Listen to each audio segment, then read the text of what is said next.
sorry that I have just inconvenienced you by starting the show. You are so upset with me. Like 10 minutes. I spent, up until he's like, hey, it's 6 o'clock. I'm like, all right, I'm ready to go. And then I'm sitting here looking at you, and you're like, hey, did you see the giant tits on this Genshin Impact character? Hey, let's talk about Judge Dredd costumes. I didn't talk about Judge Dredd costumes.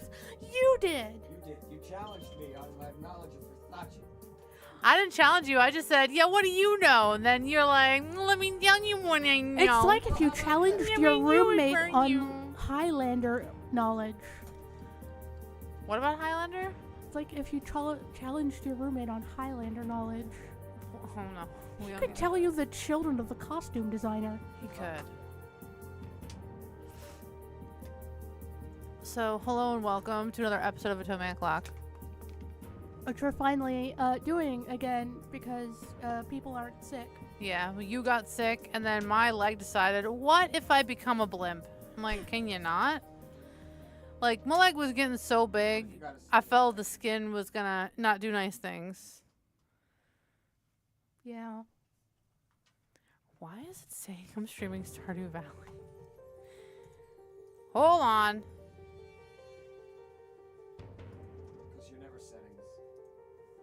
Because I have too many settings. I have like 5 different sites I need to fucking change individually.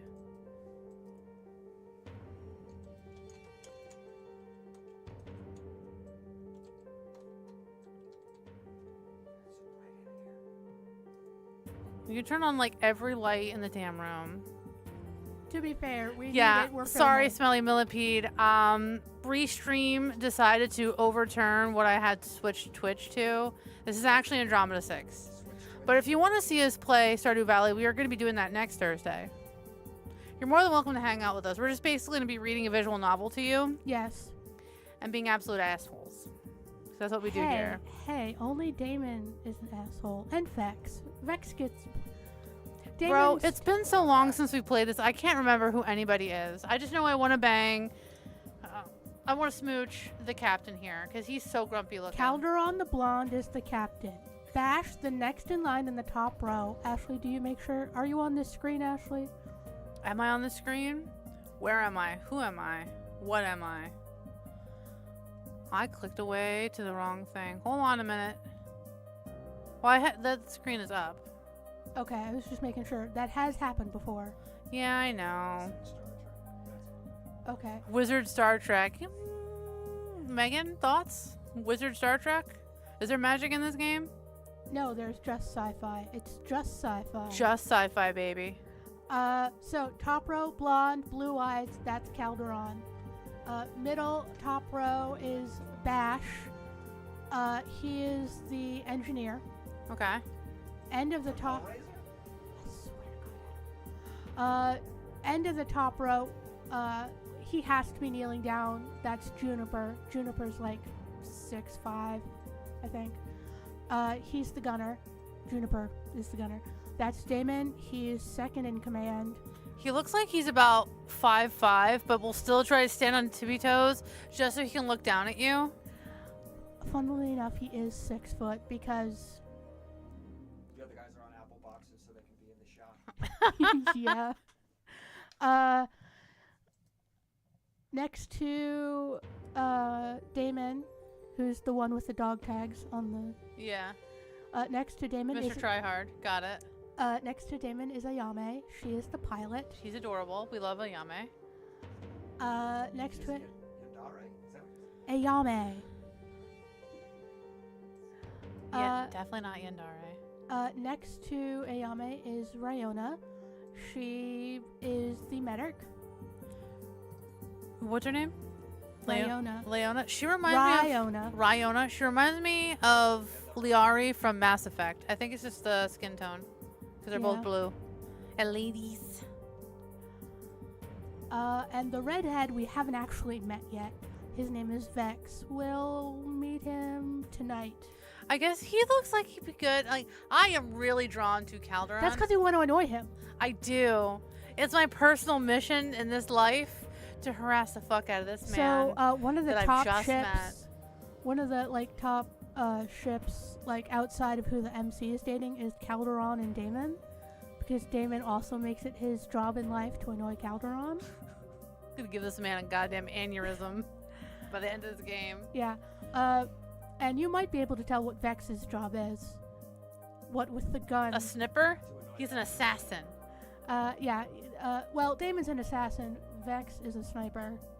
He's the long-range gunner. He's a long-range assassin. Yeah. He's a snipper. Yeah, Damon's an up-close assassin. Gotcha. He's a melee assassin. He's Yeah. a ranged assassin. Alright, let's get... Vax was the ranger. I didn't say ranger, I said ranged assassin. He's Get your making shit a straight. critical role joke. Critical fail. Guys, if I could mute him harder, I would. I was making a critical fail. Adam, did you roll your d12 yet in chat? Yes, I did. Okay, you got a 6. I see this. Loading. Alright, so let's decide. Who's being what this time? You can be the MC. You can be Otto this time. Okay. Does that mean I'm also reading background? Yeah, because that's me. Alright, that's my Yeah. internal dialogue. The bar we entered is crowded, overflowing with humans, Calafians, Archnos, and some species I've never even seen before. The crowd in here is so diverse, so colorful and unique that I can't help but let my eyes wander. A small group of Archnos hides away in a corner to the back, low hisses and chirps, the only thing to be heard among their heated discussion. They are basically a bunch of geckos just hissing at each other. Waiters hurry through the crowd, dressed in tight, dark outfits. Most look human, with varying degrees of bionic alterations, synthetic limbs, cybernetic enhancements. Some of them even look more animal than human. A couple of Catalfians stand out among the crowd, their gills shimmering brightly with some sort of pearlescent substance. Phew, the fucking vocab words here tonight. Pearlescent. Hey, listen. There's a good It section could be of the worse. It could be Maid Marian. There's a good section of our country that reads at a 3rd grade level. Pearlescent's a fucking vocab word. There's going to be a test at the end. It doesn't take long to realize there are no Talari, and I wonder why that is. I feel a little out of place here, as one of the only 2 Talari, and the various sets of eyes that settle on us make the flush that spreads across my face even more fierce. This feels like the kind of place someone would come to escape, to disappear in a crowd, lose yourself for a night, or even forever. I wonder if the crew feels the same, if there are things, places, people that they too would wish to escape. The Ark is most definitely a world of its own, and I wonder how deeply it would drag me down to the rabbit hole if I let it. You know, I've played this game. Let's see. I'm not sure how to feel about it. God, I've played this game so many times. I'm letting you choose because I've played, like, It's like you've already done all the routes. I've done everything. Megan, what kind of shirt are you wearing right now? I'm wearing my Andromeda 6 merch. I don't know if you Fucking can let's see it. go. Love it. Megan is such a big fucking super fan of this game. Oh, I've been playing it since I want to say Chapter 3 had just come out when I started playing. Is this one of the reasons we wanted to do Otome O'Clock to begin with? Yes, it is. Okay, no, got no, it. I wanted to do Otome O'Clock for the good people, which I can't pronounce the Gaelic. We Well- have to do Otome Overtime for the good people. Oh. Have the more routes come out for that yet? Is it like completely out? No, I'm not sure if the full chapters for the 2 routes that are out are done yet. Check out our YouTube if you want to see what the hell we're talking about. That would be like episode.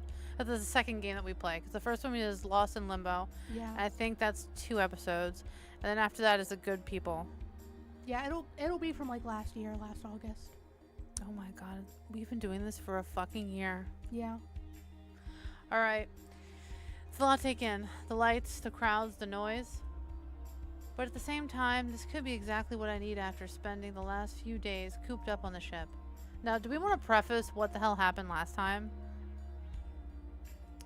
Our character had amnesia, woke up, and we're still trying to figure out what the fuck's Yeah, going on. And yeah, I'll we probably have edit this out and put it at the amnesia beginning of the because- episode. There was a coup on the planet we were on. We were injured, brought on this ship. We woke up. We have amnesia. We do not know what the fuck is going on.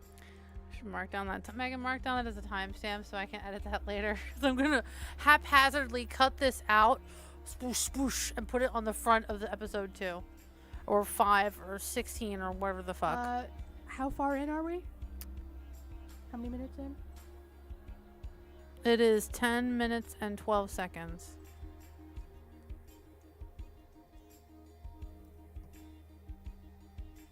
Okay, I marked down 10, 12. Thank you. Actually, we're talking about it for at least 10 seconds. She'll find it in Yeah, the... it'll be easier to find if I She'll have like find a it in general CapCut. location. I wouldn't mind exploring a little to find out more about this place. Oh. If you want to stay with Calderon, you're gonna have to stay at the bar. Okay. Which means you're gonna miss the strip club. Damn. But he's so look how angry he is. He's gonna be so annoyed if I hang out with him. I can never leave his side. It's like, Callie, why are you so upset? Like, what the fuck did you just call me? You're gonna... Oh my god, what are those things called that stick to sharks? Like a barnacle? Not no, a barnacle. not a but- barnacle. The suckerfish. Oh yeah, I'll have one of those. He's a shark and I'm one of the little sucker fish on his gill. No, they're just like on the back eating parasites. Woo. Have little pink Alright, okay, so it is my line. We're just gonna edit whatever the fuck that just happened out and fix that later. My eyes dart to Calderon, who turns his nose up at the atmosphere, large arms folded across his chest. I'm not surprised to find that he has a certain distaste for the club, though I'm relieved that the captain is capable of detesting something other than me. As if you could hear my very thoughts, Calderon's eyes fall upon me, and I try my best not to shrink under his icy stare as I look away, a small smile tugging at my lips. The captain can do with some loosening up, though I'm not sure this is the way to do it. More than a few eyes watch as we enter, sizing up the newest patrons of the club. Most seem to know the crew, and while some are friendly, offering greetings or simply the nod of their head, others are not so much. The crew don't seem to mind the odd unfriendly glare they receive, either ignoring it completely or in some cases giving it back just as rough. I mean...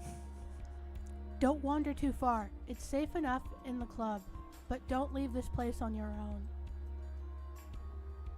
Calderon gave me a hard look before he heads toward the bar, and I resist the urge to roll my eyes at him. I notice as he walks away that my eyes have lingered on him for far too long, and I quickly drop my gaze and look away. Damon grins at me knowingly, nudging past me to join the captain. We'll meet back here in a couple of hours. Ayami flashes me a smile, skipping toward a curtain near the back of the room. When she pushes it to the side, I get a glimpse of a crowd surrounding a few circular stages. June lets out a weary sigh from beside me before striding off to catch up to the pilot. Don't get into too much trouble. Bash grins, and I watch as he heads to a separate room off to the side of the building. Rayona hot on his heels. I peek through the door a little before the curtain floats back to its place after them, catching a glimpse of... I should stop reading at the speed of the text appearing on the screen. It's fucking me up. Catching a glimpse of felt-lined tables and plastic chips of different colors. Deciding if I'd like to learn more about the crew and my future with it, I push my way through the crowd and find myself at the bar. Here's our little stowaway. Damon grins at me, wide and wolfish, as he leans sideways against the bar. What'll it be, newbie?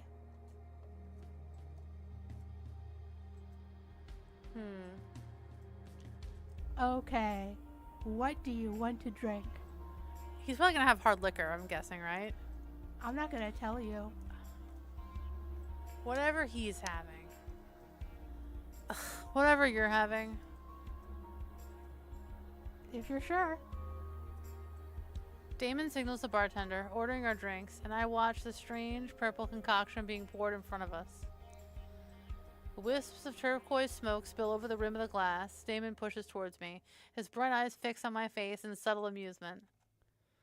I take a sip, immediately having to stop myself from scrunching my nose. It tastes bitter and fishy, the flavor so strong that it almost makes my eyes water. I should have known better than to order the same as him after what June had said on the ship. What do you think? It's... Don't you two have anywhere else to go? Oh, I'm sorry, Commander. Are we disturbing you in your bar stool of solitude? Don't call me that. Damon grins, and I immediately know he's hit Calderon's exactly where he wanted.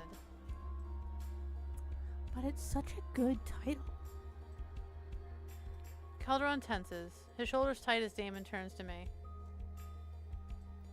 You see, newbie, our dear captain was a commander in Orsana's guard. Why are you immediately just pissing him off? I have to deal with it. He doesn't like me the most. Because that's what Damon does. Orsana's guard? To my surprise, Calderon is the one who answers. They're the law here in the system. Their base is on Goldus. Something about the way he says this intrigues me. There's a kind of disdain in his voice, and his eyes have turned hard at some hidden thought. What? Why did you leave? Bitch trying to take my lines! I'm already having enough fun over here, and by fun I mean fucking everything up. I didn't have a choice. I want to ask more, but the growl in his voice suggests I better not. I ask a different question instead. Did you know the royal family? A muscle feathers in his jaw, and a few moments pass before Calderon speaks again. No, I was stationed in the city, the Bronze District. He's so fucking angry. I love how angry he is. I know the secrets that you don't know, and I'm so excited. I'm gonna climb that man like a fucking tree. Sorry, I had to say it. That's where they hide the. I climb your ass too. Would you fucking sit down, Adam? That's where they hide the street rats of Siltave. Stick them in factories and work them till they drop. Calderon gives Damon a look, though the latter only shrugs and takes a long drink from his glass. What, I can't give them a little background on the planet we saved them from?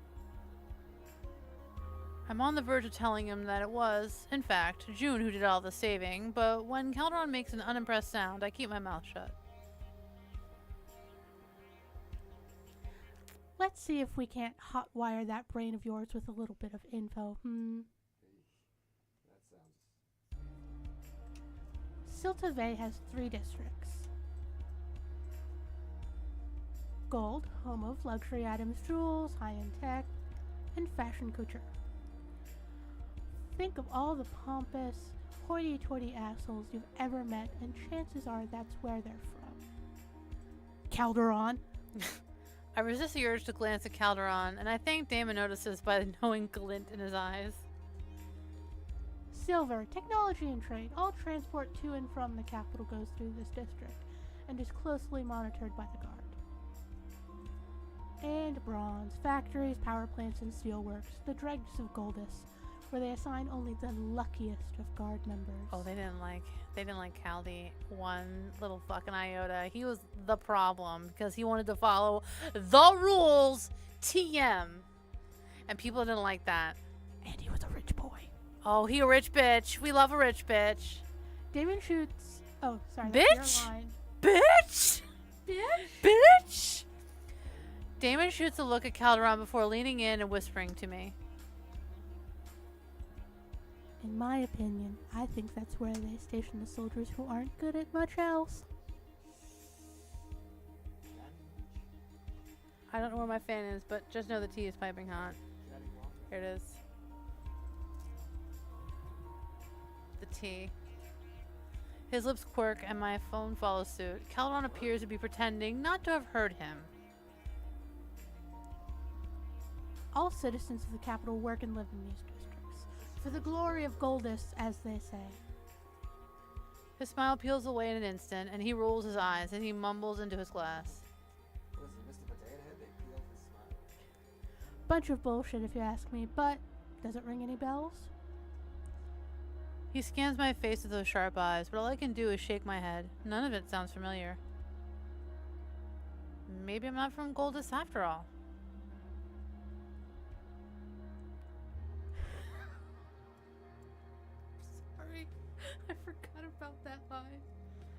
God forbid you end up being from Cursa.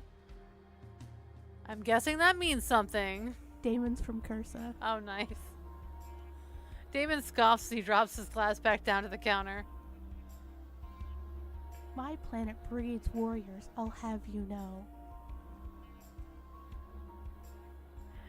Oh yeah? What happened to you then? Ooh!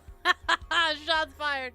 Damon grins wolfishly, his steady gaze sizing up the captain in a way that has him narrowing his eyes into thin slits of blue. That doesn't describe anything. They both have blue eyes. I know. Come closer and I'll tell you. Are you gonna fight or kiss? Or both? Calderon rolls his eyes and clears his throat for good measure.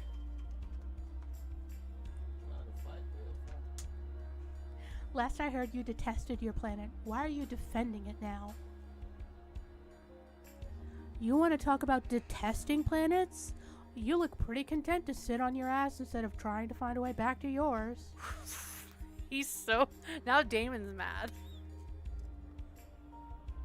Moms must be worried about their precious golden boy. Did you even tell them? Calderon's about to backhand this motherfucker through the wall. Watch your mouth. Hoo-hoo-hoo. Or what?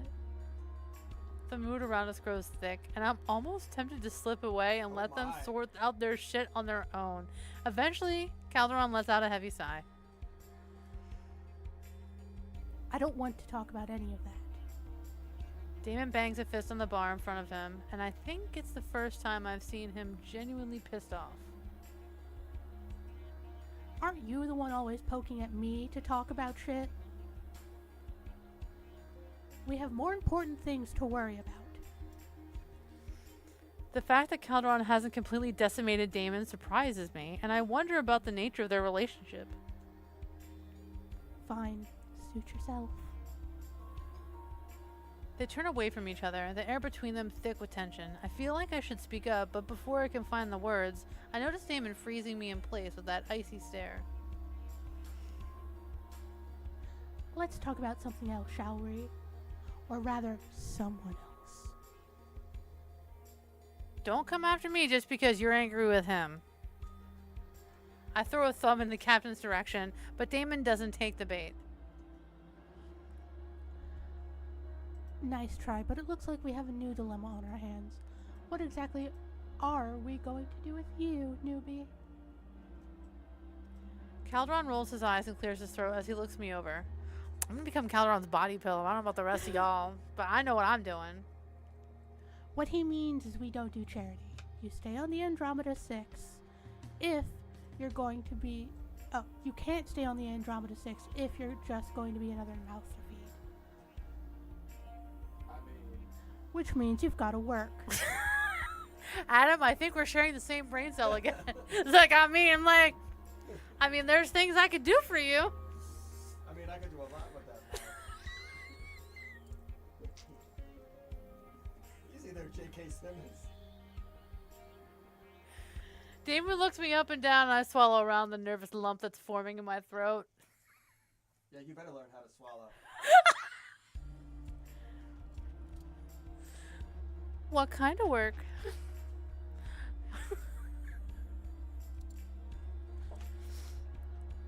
Well, what are you good at? Any useful skills you're keeping from us? I raise an eyebrow at him, wondering what his definition is of useful. I don't think we've given Otto any hobbies or anything they're good at. We haven't gone that far. If I knew that, don't you think I would have said something by now? Well, I would have thought Autofield would have gone all the way. I haven't gotten the option yet. I mean, if we're talking about all the games we've played, we haven't downloaded those DLCs. But, I mean, you hadn't gotten that far yet. No. How do I know? I only met you yesterday. It's been 4 days, actually, but thanks for the vote of confidence. Damon narrows his eyes at my sarcasm.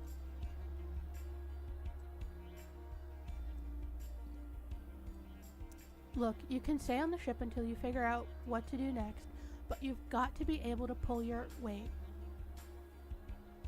And until we know what you're good for, someone has got to keep an eye on you and show you the ropes. So you'd better choose wisely. Yeah, I'm pretty sure Noodle But- Arms over there is gonna go his own way. It's like Otto just slowly edging closer and closer to Calderon. I can choose anyone on the crew? No, the crew already have enough on their hands. They don't need any added burdens. I narrow my eyes at him. His choice of words is poor, but in a way, I understand what he means. I don't want to be a burden on the people who have helped me. Pulling my own weight in exchange for food and accommodation sounds fair enough to me. So it's either me or Damon Stowaway. I'm the captain, and he's second in command. So it's only fair that the responsibility falls on one of us. Choose, newbie. Damon, bye. Calderon! I have fucking attached myself to this tree of a man. So what I've noticed in all the games we've played is that you tend to pick the tallest one of the taller ones. I would say tallest, but you didn't choose June. June is too nice for you, apparently.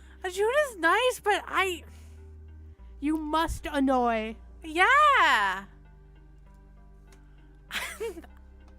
Do I like abrasive men? I mean, it makes a lot of sense. Hi, honey. Hey, baby, what's up? Adam, come on. Calderon's the one that is most like you. What are you, Juniper? I think it's the fuck not. It seems I don't know. I feel like Adam's a combination of Calderon and Damon. Yeah. Damon's too annoying, though. He's too full of himself. Like, it's one thing to be confident, it's another thing to be a fucking prick. I'm like, okay, you're exhausting, and you're not cute enough to be that exhausting. I love that. Ouch. It's like whenever I knew you probably wouldn't like him going in, despite him. I mean, what? But he is one of my favorite characters. Who? It's like every time I have a favorite character, I'm like, this is my guy. You're like, fuck that guy. Wait, who? Damon's your Damon. favorite? That's fine. Then it's not as weird, because if we both like the same guy, we'd be fighting over him. Damon from this, Envy from Lost in Limbo. Oh my god, what's his name? Oh my god, what's his name? I can't remember his name. The tall redhead from The Good People. With That the- doesn't narrow it down. They're all fucking Irish. Only one of them was a redhead. I can't remember that far back. Honey, that was a year ago. That might as well be a century ago. Tall, long red hair, one eye. Was he the leader of something? Yes, the leader of the Unseelie. Okay. It seems, on first thought, like the safer choice. Though, by the way, Calderon's forehead dips at the second ticks on. I'm a little less sure about that. Still, despite his stony exterior, there's something about him that intrigues me. Maybe after spending a bit of time together, he'll warm up to me. I choose the captain. Damon. Oh, that's your line. Mother, you take my line one more fucking time. Damon waves a dismissive hand, as though on second thought, he decides he doesn't really care. I think he cares a lot. Whatever. Less trouble for me. He stands and tosses back the contents of his glass. Before he leaves, he stops for just a moment, long enough to look over his shoulder and smirk at me. By the way, you've been gawking at the captain all day. I can't say I'm surprised. And I'm just like, Damon, shut the fuck up. Damon, shut the fuck up. It's like, Damon, shut the fuck up. Damon, shut the fuck up, Damon. I fucking hate you. I'd be like quietly, like across the table, I would just be doing one of these where just kind of like cover my hand and just slip them off. Like, hey, bitch. You'll never guess Hey, bitch. who on the crew is his best friend. Juniper? Nope. Calderon? No. Absolutely not. Bash? Nope. I'm right. Whatever. It's gonna be the last person I pick. Trying desperately to follow Caloran's lead, I act like I haven't heard him, but by the way Damon's smile grows, I can tell he's not buying it. You know, Ashley, I feel like if you go into options, you can speed up the text so it comes around faster. So I'm not pausing as much? Yeah. You're starting to sound a little like Polly Shore. I have no idea what that's gonna do. Good luck, Otto. Calderon stares down the neck of his bottle, a faraway look in his eyes. I suppose, since I'll be staying on the ship, it can't hurt to get to know him better. You could certainly fucking try. Taking advantage of his silence, I decide to ask the question that's been floating at the back of my mind. What do you mean before, when you said you had no choice but to leave Goldus? You sure ask a lot of questions. I want to know what's up with this scar on his neck. I'm sure we'll find out soon God, enough. I've played up to chapter 8 and I don't know what the fuck's going on with that scar. That was the only one. He pins me to the spot with an impatient look. Wish he'd do. Oh, just an impatient look? I'm sorry! I am sorry. And I swallow around the nervous lump that forms in my throat. Like it or not, I have to admit to myself that this man intimidates me. And I kinda like it. Stealing my nerves, I decide that it doesn't matter. Not when there's a reason that I chose to spend time with him. Quick arrest her, her nerves are stolen. Whew. I'm trying to learn more about you, that's all. Calderon's face softens, but his eyebrows dip in confusion when he glances at me. Why? Because I don't think you're as much of a hard-ass as you let on. He turns back to the bar, and for a moment I think he isn't going to say anything else. When he finally speaks, his voice is almost too quiet to hear over the static of the crowd around us, and I find myself leaning in closer to hear. I was exiled. Oh, baby! Oh! Oh, my little bran muffin! That's only the beginning of this tragic backstory. 3 words. That all it takes is shatter his hostility and crumble some of that wall. Oh! I am feasting right now! Yes! All of this! What happened? Jazz Zovak. That's what happened. Is that why you were on Goldus that day? For Zovak? Look, there are many things I left behind on my home planet, and none of them I want to speak about with you. Oh, the way he scrunches his face when he's upset. I recoil from the captain, taken aback by the fire in his eyes and the ugliness of the rage that smeared across his handsome face. My stomach twists with the hurt, and I half wish I hadn't made the effort to get close to him at all. It's clear that he doesn't appreciate it in the slightest. It's almost like, he doesn't want to fucking relive it. Well, I'm very sorry to have bothered you. My words are short and clipped, and when I turned away from the bar, Calderon puts a hand on my arm to stop me. Oh. Wait. I'm gonna let him speak. I'm like, I'll give you a chance to win me back. I do nothing but take in a look of guilt creeping across his features and give him the chance to speak. I shouldn't have snapped at you. It's not your fault. None of it is. A little of the annoyance inside me begins to dissipate, but that doesn't excuse the captain's rudeness. I don't know what happened to you, but you know that I'm an actual person, right? I don't appreciate being spoken to like I'm some object that you can just boss around. Calderon's mouth pulls into a tight line. You object to that object? I do. I abject to that object. You object to that object? All right. Calderon's mouth pulls into a tight line, and he acknowledges my complaint with the nod of his head. You're right. That's not the kind of leader I want to be, and I'll try to do better. I'm a little taken aback by his sincerity, but despite that, I managed to give him a small smile. Thanks. And hey, if you ever do want to talk, you know where to find me. Thanks, Stowaway. Oh! Little blushies! Houston, we got blushies! Oh! All it takes is 3 lines. Houston, we'd have blushies. Second blushies has hit the building. seriously. All right, I'll stop. We smile. Oh, that's you. You weren't saying anything. You didn't give me a chance, did you, punk? We smile at each other, and I feel I've started to chip away at that ice-cold wall of his, if only a little. Can I ask you something? Can I stop you? Nope. So, what do you say to Oppo earlier, out in the junkyard? A shadow crosses over Calderon's face, but this time his annoyance isn't directed at me. I encouraged them to think of all the times we've bailed them out with the local gangs before they thought of ripping us off with parts for the ship. Abo has a penchant for trouble. I know they don't mean it, but it finds them nonetheless. If I didn't know any better, I'd say you kind of like them. They're useful for obtaining things that aren't exactly legal. That language you spoke to them, Arcanos. how did you learn it?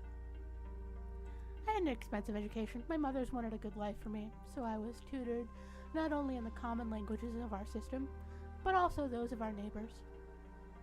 He hesitates for a moment, some past memory flicking through his thoughts before he speaks again. They wanted me to be a council member. I think I almost broke their hearts when I joined the guard. Where are they now? They're back on Goldus. I haven't seen them in a long time.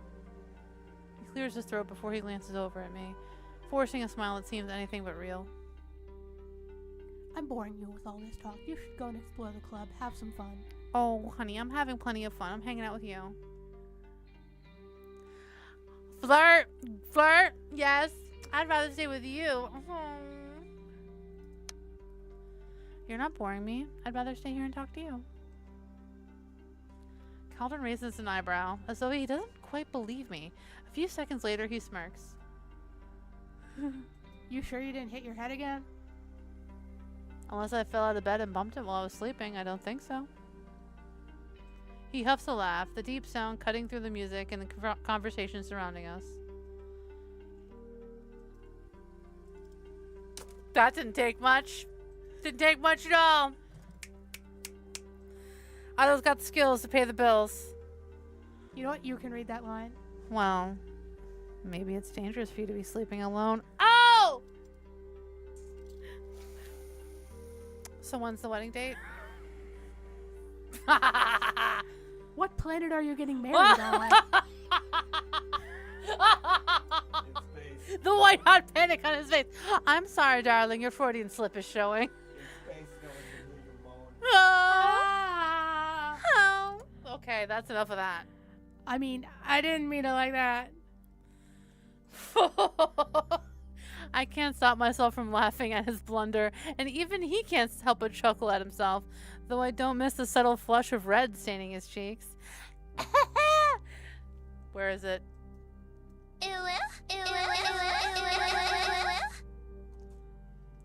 You just skipped a line. Oh, like the blood, I'm blushing? Was it a sudden pang of sadness? Oh man, history! You're not boring me. Huffs a laugh.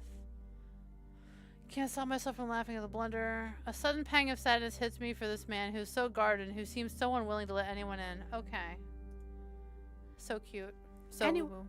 Anyway, I can't imagine why you'd rather be stuck here with me, but I suppose I can't stop you from staying. Oh, he wants me to stay. He likes having somebody around, even though he doesn't want to say it out loud, because he's a big old grumpy puss. That's right. You can't. And anyway, you interest me. What could you possibly find so interesting about me? Honey, have you looked in the fucking mirror lately? He asks the question with an edge on his voice, but something about him is softer than it was before. Everything, really. His eyes fall upon me in a stare so intense it takes everything I have not to look away. For a few moments we stay that way, eyes locked, heart picking up speed. Calderon puts his lips... Okay, hold on. I need to calm down. Calderon parts his lips to speak, but obviously thinks better of it, dropping his head and giving me a sheepish grin. I thought something else was about to happen. I'm in the mat. We're only on chapter 2. Calm Listen, down. he already confessed his undying love to me. Let's go. Some games be like that. I was like, you should be sleeping alone. I'm like, oh, you up for the challenge? You don't lock in a relationship till chapter 6. We're on chapter 2. I like to move quickly so I can enjoy the relationship. Anyway, before you send me off, I have more questions to ask you. Of course you do. You don't lock in a relationship at all. Can you blame me? I know you're all perfectly content to have a night off, but I'm still in the middle of a memory loss crisis here. Calderon sighs before he looks at me again, and I swear I see a glimmer of guilt flash across his face. I know. Look, right now isn't the time for that. Tomorrow we'll try to find you some answers. I purse my lips, not totally happy with that particular answer, but willing to at least wait until morning. But so long as you're with us, there's something we should talk about. His declaration catches me a little off guard after the previous conversation, but I steady myself enough to look at him curiously. What is it? If you're going to be staying with us on the A6, there are a couple things we need to get straight. He rolls his shoulders before he speaks, hand clenching and unclenching on the bar in front of him. First, like I said before, this isn't a free ride. You'll be expected to do your bit within the crew. And your own laundry. Second, and I want you to listen to me very carefully because I'm going to be honest with you. Calderon looks around the club before he lowers his head, leaning toward me. A few members of the crew have wound up on the hit list of some very, very bad people. Being one of us implicates you too. I can't promise you this job will be easy.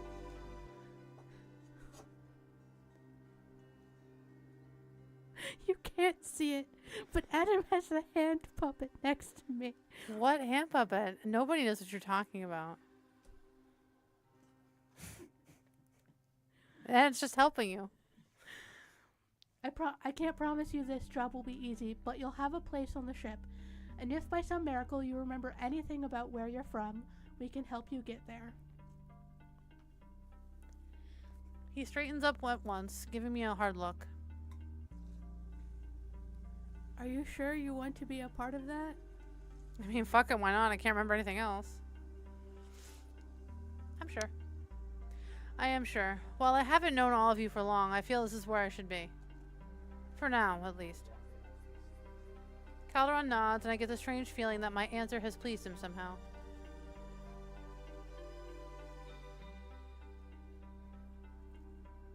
Now that that's settled, what do you know about mercenaries? I give him a disbelieving snort, thrown off by the question. Mercenaries? You mean hitmen who use other people's misfortune for their own personal gain? Well, mercenaries aren't necessarily hitmen. They're just like they're like a rent-a-army. Like, you need an army for a quick little conflict or a skirmish somewhere. You hire them for like a couple months or whatever. Calderon doesn't say anything, but when I notice the clench of his jaw, something clicks. That's what you all are? Mercenaries? If you're good at something, people pay you to do it. And I don't know about you, but I don't see many honorable establishments willing to hire a pack of misfits like us. You got a problem with it? There's the door. Oh, he's so cute. He turns back to his drink, taking a long sip and resting his large forearms on the bar in front of him. You know, I bet that whole mercenaries, they're just hitmen thing is something he used to say when he was in the fucking guard. All I've ever known of mercenaries has been tainted with preconception. Hired guns no better than space pirates whose mercilessness knows no bounds. Calderon and even Damon fit the bill well enough, but when I think of the others, I can't help but wonder if they're not all that Calderon is making them out to be. Every single character can use a fucking gun. I don't have a problem with it exactly. I'm just trying to wrap my head around it. That's all. He grimaces in understanding, tossing back the contents of his drink and tapping the bottle against the counter, glancing at my now empty glass. You want another? Oh no, he's buying me drinks. Megan, you sure we're not in a relationship already? No. He hasn't even saved you from certain doom yet. Well, fine. I'll just have a water. I almost chuckle at the flush on his face as he signals the bartender, grumbling to himself when he fails to get their attention. I get the impression that he doesn't get the chance to relax nearly as much as he should. Here's the captain. When he shifts aside a terrified kid who looks much too young to be in a place like this, I relax on the bar stool and wait. A pretty one. Well, let me buy you a drink. My attention shifts to the man who has sidled up beside me, far too close for comfort. He appears human at first glance, though 2/3 of his face and both arms have been replaced by bionics, and his voice has a strange metallic echo to it. Hey, can I buy you a drink? You have to do it like that, Megan. His eyes focus on me, the pair of them glowing in an eerie neon green, and it takes me a few moments to compose myself and wave a dismissive hand in front of me. No, thank you. I barely turn to search for Calderon when a cold metal hand grabs my arm and almost yanks me right off my seat. A yelp escapes me and I attempt to pry my arm from the metallic hand to no avail. He leans in closer, the heat of his breath blasting the side of my face and reeking with alcohol. I wasn't giving you a choice. No one says no to me around here. Trigger warning. Careful. You were inches away from going full macho man.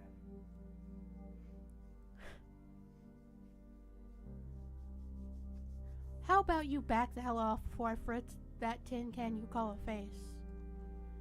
The growl of an extremely pissed off Calderon resounds from beside me, and the man's grip on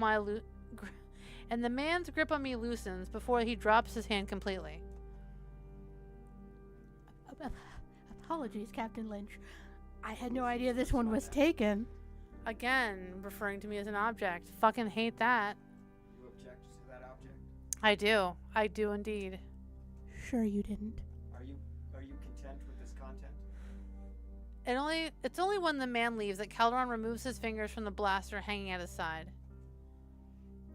I leave you alone for 1 second, and already the hounds are at the door. I guess you shouldn't leave me alone at all, Calderon. Calm down. I can't help myself from teasing him in an attempt to lighten the mood. Jealous? You wish, stowaway. Oh, he's jealous. He's a little possessive. I'm sorry, but you'll have to find a new nickname, Captain. I'm an official part of the crew now, don't you remember?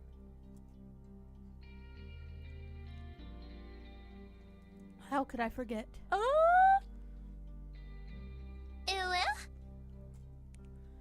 He's like the overworked mom of the ship.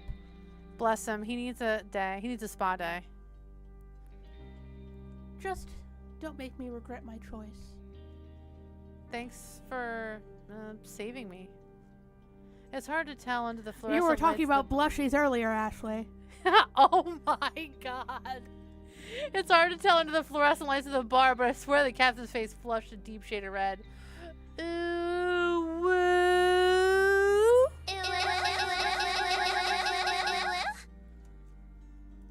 Don't mention it. Please. Oh my god, don't ever mention it. I know I'll Damon die. is somewhere seeing him blush, and it's He's just like- I like to think that Damon is sitting inside of a garbage can, spying on us, going, and the waiter's trying to use the garbage can like, okay, not using that can ever again. There's a whole ass man inside of it, walking away. I'm sorry, you're calling Damon trash? I'm just saying I wouldn't put it past him to hide in the trash just to spy on someone. If you want to infer he's trash from that statement, that's what you said, not me. Sorry, after seeing that asshole bothering you, I forgot about our drinks. That's okay. I think I'll go have a look around the club. I slide off my bar stool only to feel a firm grip wrap around my arm before I take a step further.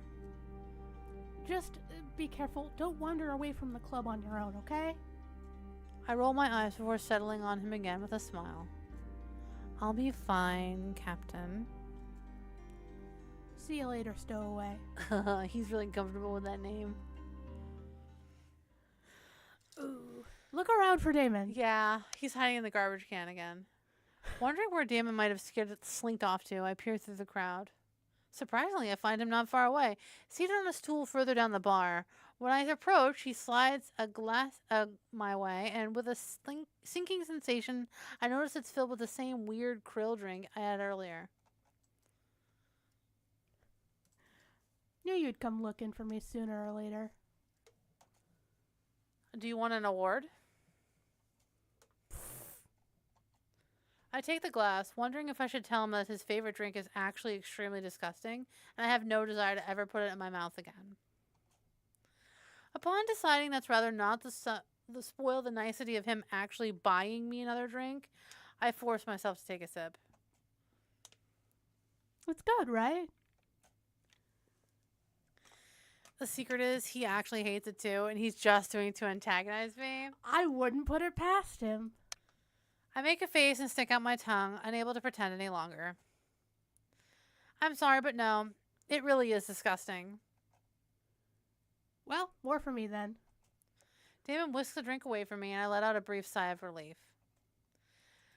Chancing a glance at him from the corner of my eye, I decide that if I'm going to be staying on the ship for the time being, it can't hurt to get to know him better. So, now that we're here, can I ask you something? No. If you have to. I give him a look, but with the roll of his eyes and the tilt of his chin, he encourages me to go on. I don't know why the music died. Should I go in the options and check? Yeah.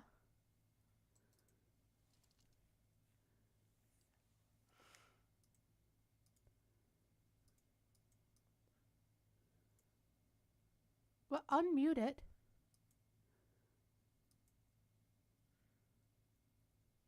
Okay. Yeah, that's the thing. It didn't do anything. Is that muted? And that's unmuted, I guess. Okay. Return. Well, first I'll save, because it has been a minute since we saved. Should we just go without music, or should I reload the game? Reload the game, see what happens.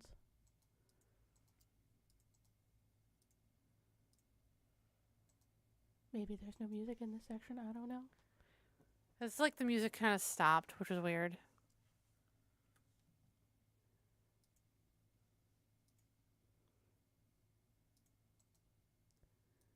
I mean, the other option is to... Alright, that is muted. Okay, whatever. What was it like growing up on Cursa? Damon hesitates, swirling the contents of his glass. I suppose he's probably going to brush the question off until he surprises me by speaking again. I wouldn't call it growing up. More like surviving. Cursa's a shithole. Simple as that. You were pretty defensive about it with Calderon earlier. Why would anyone want to defend a shithole? Unless... David gives me a sharp look, and I shut my mouth abruptly, wondering if I had seen the knife before he sinks it into my gut. Luckily, he only shrugs, that mask of indifference settling back into place. I was trying to rattle him, that's all. I'm not sure if you've noticed, but it's a particularly easy feat. That's pretty entertaining. I raise an eyebrow at him, unconvinced. He's a good liar. I'll give him that. But I don't believe he's as unconcerned for Cursa as he likes to make out. Sure, Damon, if that's what you want me to believe. With a disgusted scoff, Damon turns away from me. He rests his forearm against the bar and takes in a sharp inhale of breath, which I suppose is his attempt to keep from murdering me where I stand. There's nothing about that place that's worth sharing, believe me. I watch Damon as he speaks, noting the crease of his forehead and the tightness of his jaw. And there's nothing worth remembering. But unfortunately, it's not something you forget so easily. Believe me when I tell you you're not from Cursa. There's not a single thing about you that reminds me of the place I left behind. His gaze lingers on his glass, but he's staring straight through it, lost inside the remnants of his past. Cursa is a slum through and through. There are no schools, no guard, and Goldust doesn't give a shit about it, being as small and unimportant as it is. The Council of Iron is a joke infested by Kimari, who have fashioned themselves into politicians fighting for whatever shred of control they can gain over the people. Most people turn to crime just to survive. There's not a hell of a lot else to do around the place anyway. He taps his fingers on the bar, as though every word spoken about his former home is making him more and more agitated. That sounds like a rough place to grow up. Damon chuckles, though there's no warmth into the sound. When he looks at me again, his blue eyes are cold, as hard as flint and steel. You ain't heard the half of it. When I say it's a shithole, I mean it. It's almost impossible for those who are born there to make any kind of living, unless you join one of the gangs. But they've all gone to shit too.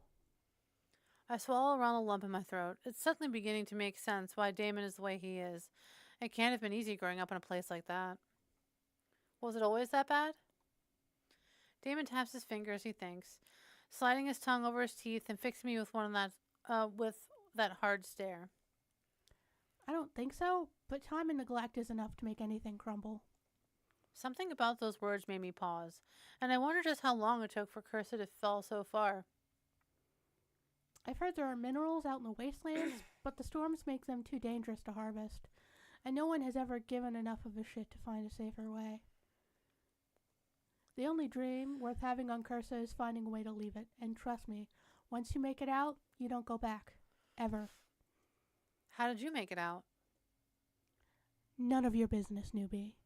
Has anyone ever told you that you ask too many questions? Yes, every time I speak.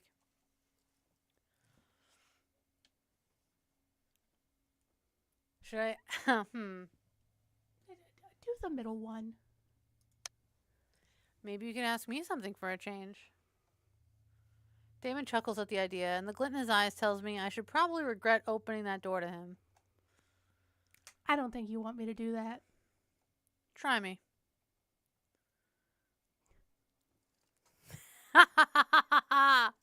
Alright, where's the weirdest place you've ever had sex? Homie, I don't have my memories. What makes you think I'd remember that? My mouth pops open and I blink at him. I should have known he'd ask me something like that, and I know he's trying to make me uncomfortable on purpose. See, that's when you fire back immediately like, dude, I have amnesia. I wish I knew. Damon only grins wider at the look on my face and chuckles quietly to himself. Told you. I twist my lips to the side, deciding that I'm not about to give him the option to do that again in a hurry. Maybe it's better if I stick to asking the questions after all. Go on then, I can see you're dying to ask me something else. I glower at him, hating that he can see right through me. Still, I'm not about to pass up the opportunity. Fine. What happened to your family? Are they still in Cursa? His eyes go hard, obviously not expecting that topic of all things. That's 2 questions, newbie.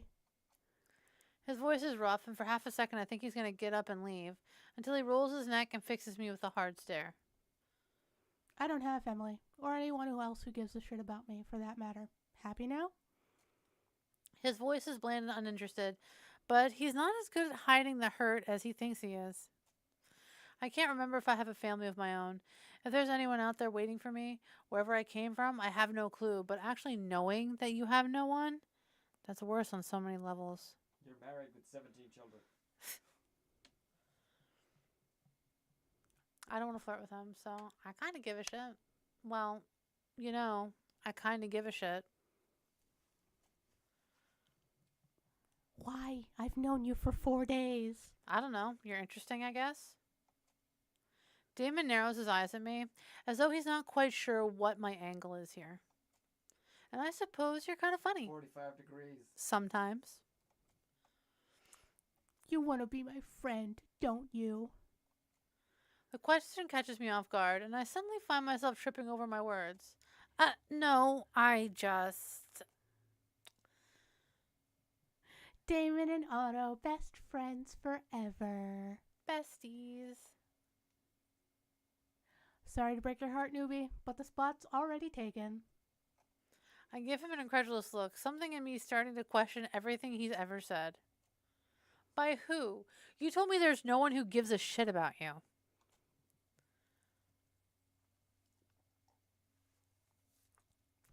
Maybe because I didn't want you poking your nose where it doesn't belong, but it didn't seem to stop you anyway. He turns back to the bar abruptly, shaking his head to himself. Don't get into any trouble without me. I'm not going to be your knight in shining armor every time you need rescuing. Yeah, that's Calderon's job. Trust me, Damon, no one would want to confuse you for a knight, but a villain? Meh, can't argue with that. See you around, Otto. I leave Damon with his latest order, a double shot of shrimp juice with extra lemon, and I look around at the crowd.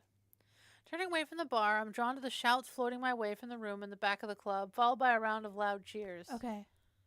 Hold on. Ashley, I want you to save again. Okay. And then I want you to exit out of the game. Like, all the way out? Yes. Alright. And then open it back up. Now I gotta wait 5 years for it to close. And I gotta rearrange all my windows.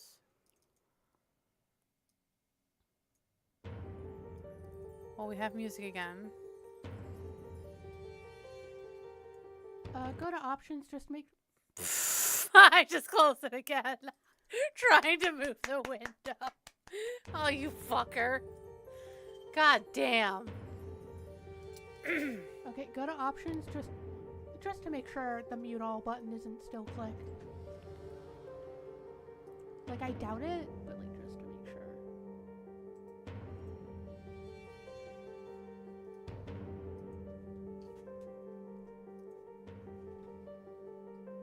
Yeah, mute all is on, I think. Or no, is that off because it's gray? No, it's on, because you clicked it. Oh, no. I don't know what's See, happening. Megan, we would have known if mute was on because the music was fucking playing. Hey, Ashley, do me a What favor. the fuck was that? Do me a favor real quick. Hit M. Okay. I was wondering if that was mute. Because mute is closest, M would be close to spacebar. Okay, now you can load into the game.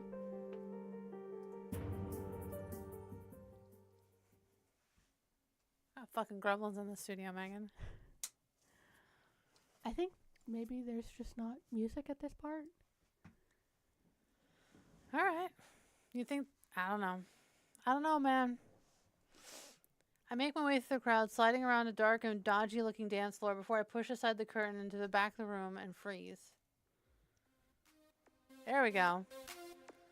Hey! Aya, please come down for there. You're going to break a leg. June is so perplexed. Lighten up, cowboy. The only thing I'm breaking is hearts. Surveying the scene in front of me, it doesn't take long for the realization to dawn. Hidden in the back of the arc behind a dirty red curtain and a crowd of sleazy patrons is a strip club. Long-haired dancers swing around poles or dance in sand-filled glass bubbles that hang from the ceiling, while patrons of all species and sizes cheer them on. I would say that I'm surprised, but after meeting Oppo earlier, I'm really not. The sight of June and Ayame shouting at each other over the music, however, I could have never planned for. Pushing my way through the dozen people, I joined June beside the small stage. He turns to me with an exasperated look, his arms falling to his sides in defeat, and leans in so I can hear him better. A little help, Otto? I watch Aya as she spins around a pole that goes all the way from the stage up to the roof, her laughter drowned out by the boom of the music. I'm gonna let you choose. Yeah, you need all the help you can get. Yep, I think right about now you need all the help you can get. June drags a hand over his face in defeat, letting out a low chuckle. Thank you for that, Captain Obvious. Are you going to help or not? Woohoo! June! Look! Look! Our heads whip toward Ayame right as she leans backwards on the pole and flips herself upside down, her hair hanging in long waves beneath her. Cool, right? I glance at June, who seems to be on the verge of having a panic attack, and decide that I should probably intervene. That's great. I love Ayame.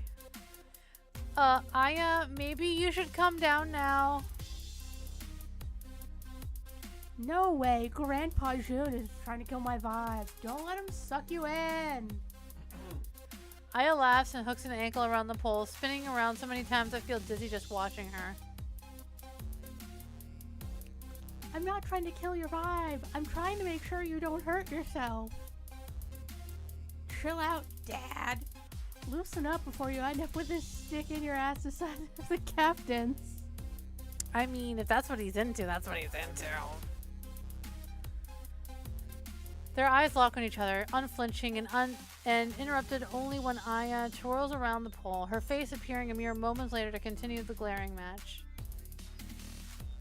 I glance between them awkwardly. What have I got myself into with this crew?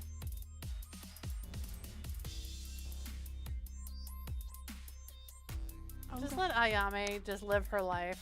Girl, get crazy.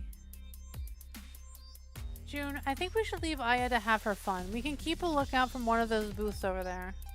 I point to the edge of the room where half a dozen people and I overclick. I point to the edge of the room where a half dozen circular booths line the wall, most of them unoccupied thanks to Aya's performance. I knew I liked you for a reason. June looks at me helplessly before his shoulders drop, and he relents with a small sigh. All right, let's go. He holds out a hand and gestures to the crowd with a nod of his head. I'll play the field. June is a very good choice. He's a very soft boy and very tall. I place my hand in his, and the warmth of his fingers close around mine as he gently guides me through the crowd and to an empty, darkened booth in the corner of the room. The air is cooler here, and I take in a deep breath, grateful to escape the stuffiness and the body surrounding the stage. There's a shimmering sort of force field in front of the seating area, and once we pass through the music dulls to a low hum. I suppose to give people a chance to talk somewhere quieter. I slip into the circular booth, finding a spot where I can easily see the stage. June slides in next to me, his shoulder brushing mine, and his eyes hard as he glances in Aya's direction. Why do you worry about her so much? June startles at the question, his gaze flicking from the stage back to me. Oh, I don't know. He hesitates, and I get the impression that he's not only Ayame that June looks out for. He's a protector, someone that the crew can rely on. That much is clear.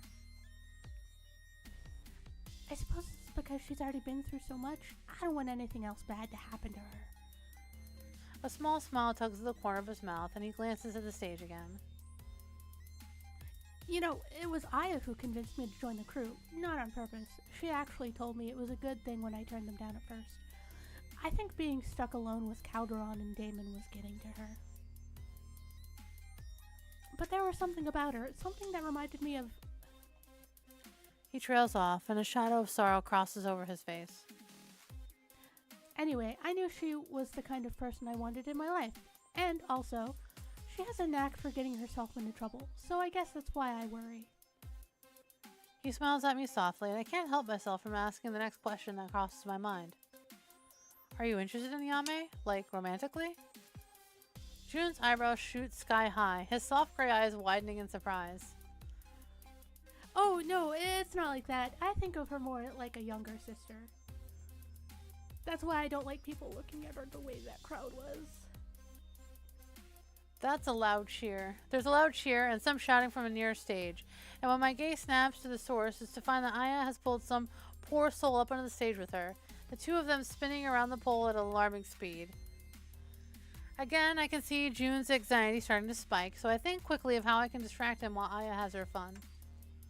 Let's talk about you. By the way his eyes snap to mine, that seems to have done the trick. About me? Why? Well, I know so little about you. I'd like to get to know you better. Oh, I suppose you're right. Though to be honest, I don't often share a lot of myself with others. Oh my. The way his face drops so suddenly makes the room feel dark, and I find myself wishing he would smile again. You spend so much time looking out for the crew. Who looks out for you? He gives me a strange look, but then his lips quirk. Just a little. Oh, I don't need anyone looking out for me. I think everyone needs someone. His eyebrows dip in the middle, and he lets out a short sigh. I like the idea of that, but I don't know. Like I said, I don't share a lot of myself with others. How much can we play the field in this game? Do I have to pick Up until someone? chapter 6. Chapter 6, you have to lock into a route. Okay. But until then, play the field. Alright. Because I really like June. He is a sweetheart. I nod slowly before I glance toward the stage, making sure Aya is still in sight. I spot her easily dancing with a few other people on the stage and looking like she's having a blast. After seeing that she's perfectly fine, I turn back to June. You don't seem like a mercenary. He chuckles softly and sits up a little straighter in his seat. What does that mean? I don't know. You care about others, you protect them, you save me back on Goldus. I wasn't always like that. When I was growing up back on Orion, I was... He cuts himself off abruptly, his jaw going tight. I can see whatever this is a sensitive topic. Perhaps it's best not to make him talk about it, not right now anyway. Could you tell me more about Orion? He still seems a little on edge, but he agrees on with a nod of his head. Sure, what do you want to know? Anything, really. I'm hoping something familiar might trigger a memory. Of course. June relaxes a little more, his shoulders loosening as he gets comfortable. Well, Orion was the first planet humans inhabited when they were forced to leave Earth. First, okay. It had a stable environment, suitable agriculture, and cohabitation with native wildlife. Humans is not a stable environment. Not for long. You went forward without me finishing. Ha! Where did you leave off before Adam interrupted you? Despite being smaller than Earth, it was a good place to start. Unfortunately, its size was what started the problems. The planet quickly became overpopulated, flora and fauna were dwindling at an alarming rate, and this... probably build a lot higher. Smaller. This is not the Jetsons, Adam. No, smaller planet means lower gravity. And the solution they came up with was to take those who were willing to pay and move them to Goldus. So the 1% got to go to the fancy planet. Yes. But what about the natives? Surely life existed where the humans moved to those planets. Orion had no native humanoid species, or so we were led to believe. There were plenty of animals, but most went either extinct or became endangered after humans took over. Surprising? Absolutely fucking no one. Goldus, I think, was a different story. Even today, there are rumors of people who live below the surface near the underground lakes. He makes a small, unimpressed sound as he shakes his head.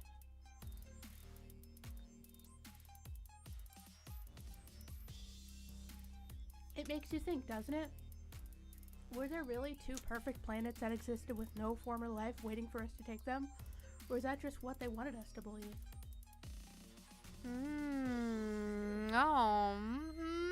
Yeah, that's never happened in the course of human history. People just be discovering fucking land. Ain't nobody there. Just put in all kinds of settlements and colonies. I can't remember if Greenland is... Colonizing, you might say. Who said that? I didn't say that. I can't remember if Greenland has a native population. Probably.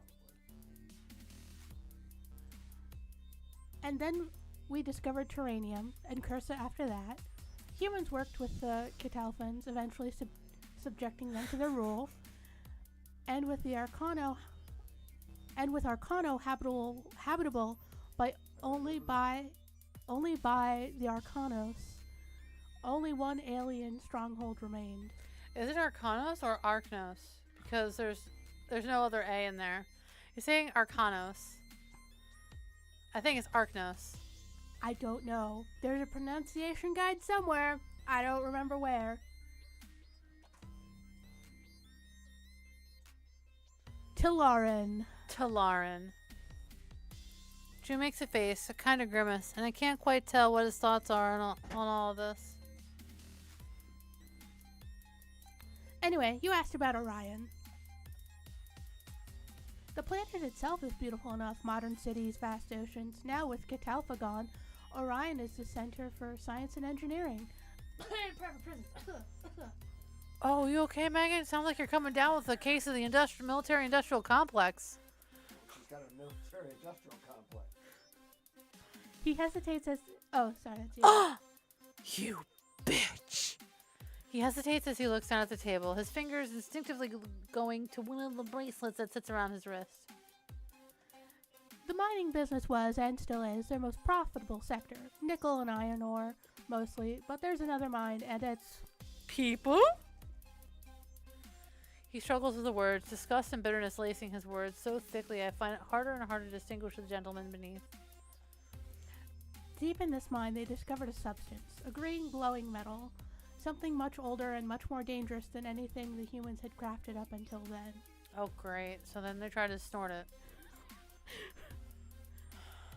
Catalpan scientists unlocked all sorts of uses for it. Of course. But the things it did to those people, to the people in the mines.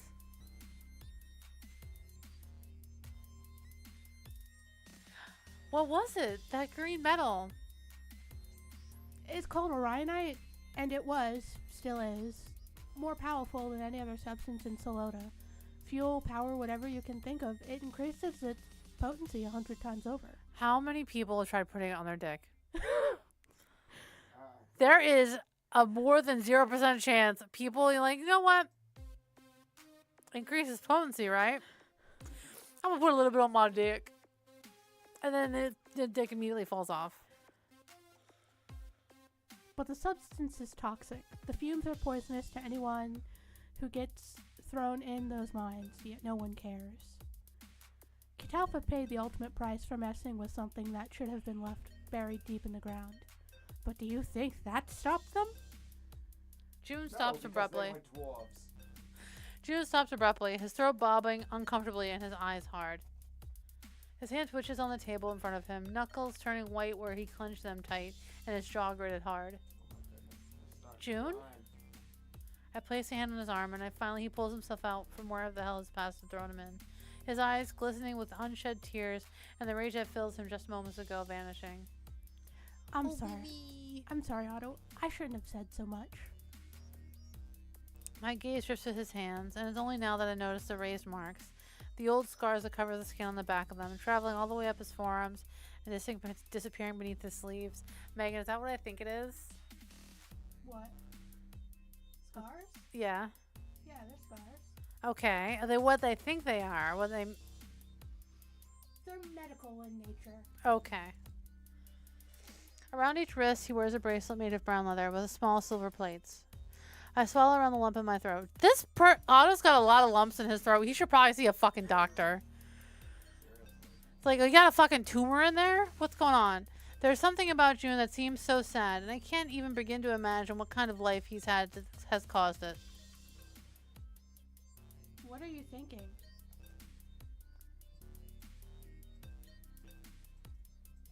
Is this the right time to flirt? Just doesn't. hurl my vulva at him? Or whatever Otto has in this current time period? That would distract him. You could flirt. I could flirt, but is it the right... Is it gonna... Inappropriate. Yeah. Just try. I'm just gonna flirt with him and see what happens. You have nice hands. I reach out to take one of his hands, my thumb gently tracing over those rigid lines of skin, wondering what might have caused them. I was thinking, you have nice hands. Sorry, that came out kind of weird. I just meant that I can feel the heat rising to my cheeks, but when June chuckles softly, I feel a little braver. What I mean is, your hands tell a story. They're strong and gentle, like you. And just fucking covered Laying in on 'em, like, scars. Woo! Wait a minute, You forgot to add scarred. Are we all a little scarred? Ooh! Not as much as he is. Otto. I can count 1, 2, 3, 4, Mm-hmm. 5, On the finger? 6. Just visible scars. Like the... There's right- one there. There's Yeah. an X on his forearm. There's an Yeah. X on his other Yeah. forearm. Are these scars here? 1, 2, 3? You know what? He needs I some think bracers so. to act Another as a one? scar Another one scar. over here? He is covered in scars. But Otto has like a +5 to their fucking charisma. If Otto would play D&D, Yeah, it's Otto's a called- bard. Yeah, Otto's the main character. They already A get main +5 character Riz, charisma. thank you. June closed his hand around mine, his smile turning soft. Some more than others, maybe, but yeah, I think you're right. I watched him for a few moments, and it suddenly occurs to me how right I was. I really don't know much about June at all. I'm about to ask him something else when a familiar voice rings out through the space. Hey, no touching, asshole! Our heads both snap toward the stage to find Aya being grabbed at by some guy who seems to be trying to make her dance with him. Immediately, I recognize him as the tin-faced man from earlier. June, kill! Oh no, I ran into that guy earlier, and he's trouble. I think that's my cue. In an instant, June is on his feet, and I follow him back towards the crowd. You're not gonna get into a fight, are you? Oh, me? No, I'm going to make sure Aya doesn't pummel the guy too badly. She's small, but she's a fighter. She's small, but she's scrappy. You might want to get out of here before things get ugly. I'll see you around, Otto.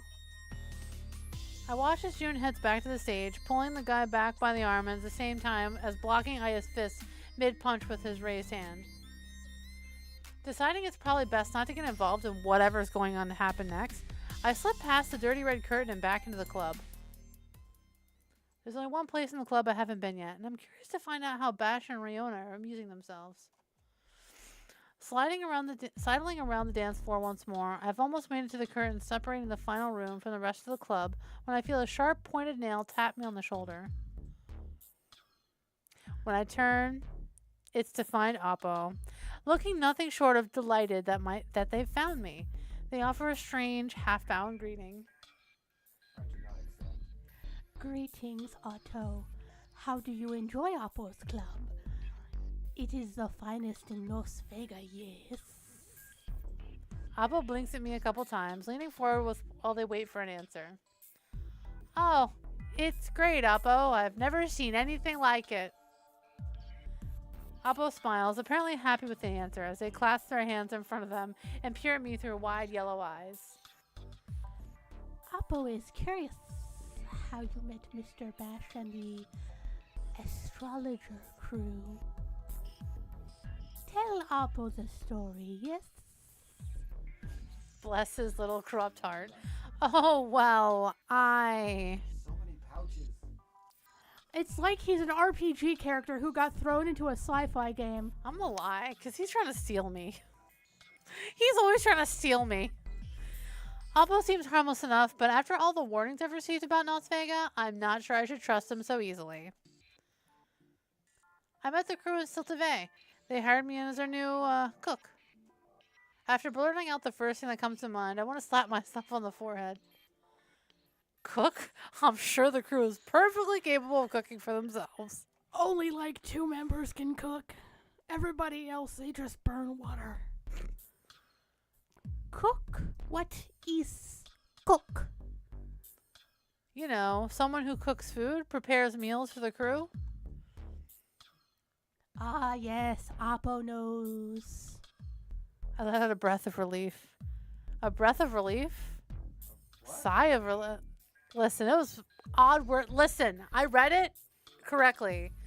I'm not sure that the word choice is the best in this situation. Oppo, we mean employees. Prisoners with jobs? Cooks for Oppo. Juicy insects with crunchy legs. I told you. He's a gecko man.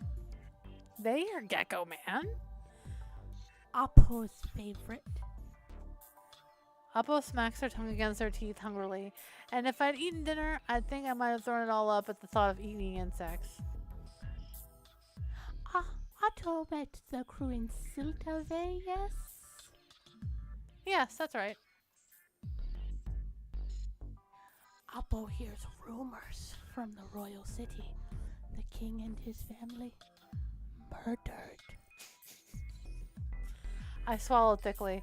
It's a dreadful ordeal. No matter how hated the old king was, 15 lives, an entire family gone. I have to do some fucking math. Hold on.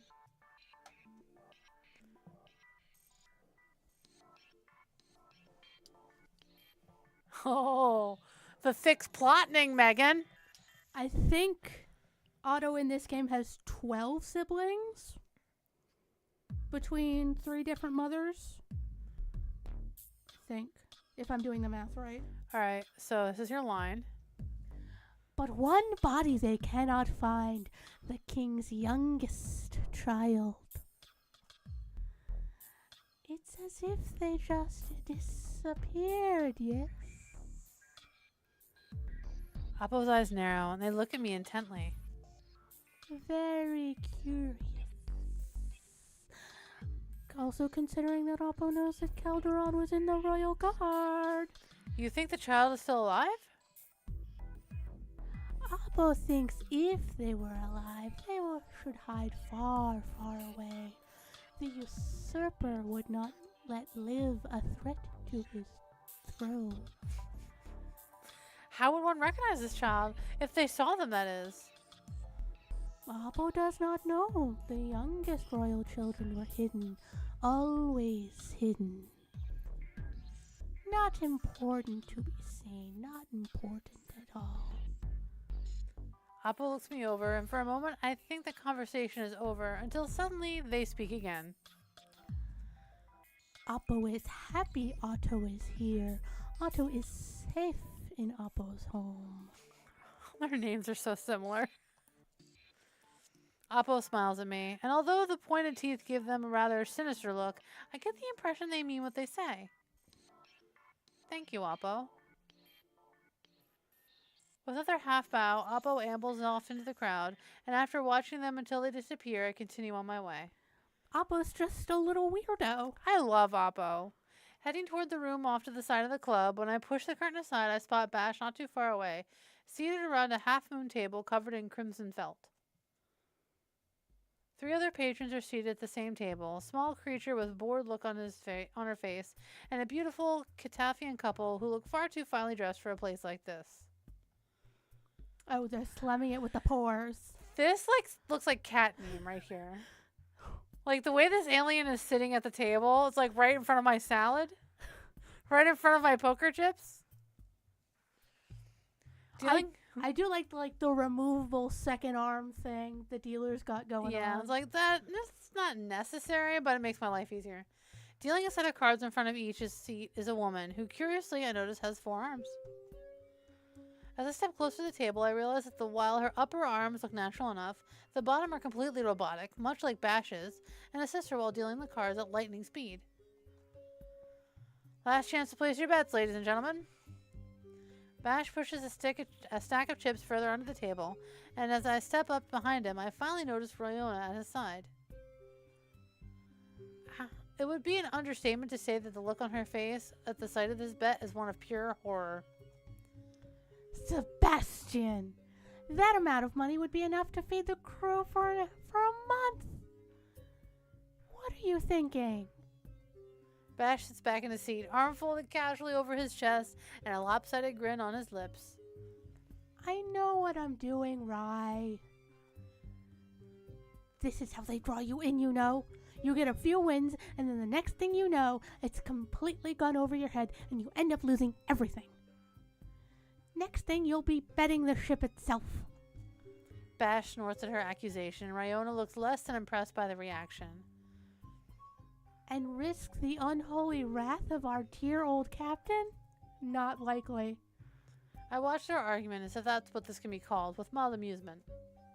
It ends when Ryona crosses her arms over her chest, turning slightly away from Bash, and pushes her lips into what I can only describe as a pout. An A cup is still a chest. Forgetting the angry Talari for a moment, Bash leans closer to me, his voice an excited whisper.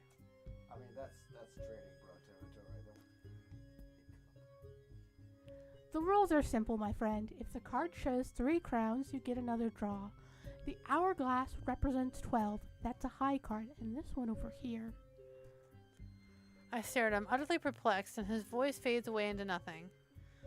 What exactly about any of that is simple? Bash studies me for a moment before giving a casual shrug of his shoulders and clearing his throat intently. Just watch what I do. You'll pick it up soon enough. And he completely borks it. Riona and I share a look, but the deep grooves forming on her forehead, I'd say she's less than pleased about the situation. What, you can't afford your own look? You gotta share one? I'm gonna try to lure him away from the table. Riona gives me an appreciative smile, one that I return while Bash lets out an unhappy groan. Come on, Otto. Don't be such a spoil sport. I'm just trying to show you the finer things Terranium has to offer. To be fair, Bash is from this planet. The dealer flips another card and Bash's lips quirk further. It bears the image of a goblet. We've got this in the bag, Otto. I hope you're ready to win some serious credits. Practically shaking with excitement, Bash drums his fingers on the table, unblinking as his gaze follows the dealer's swift movements. The dealer flips the final card. 4 feather quills. What the fuck that means. My eyes dart to his face, expecting to find a triumphant smile, but instead I'm met with a look of pure horror.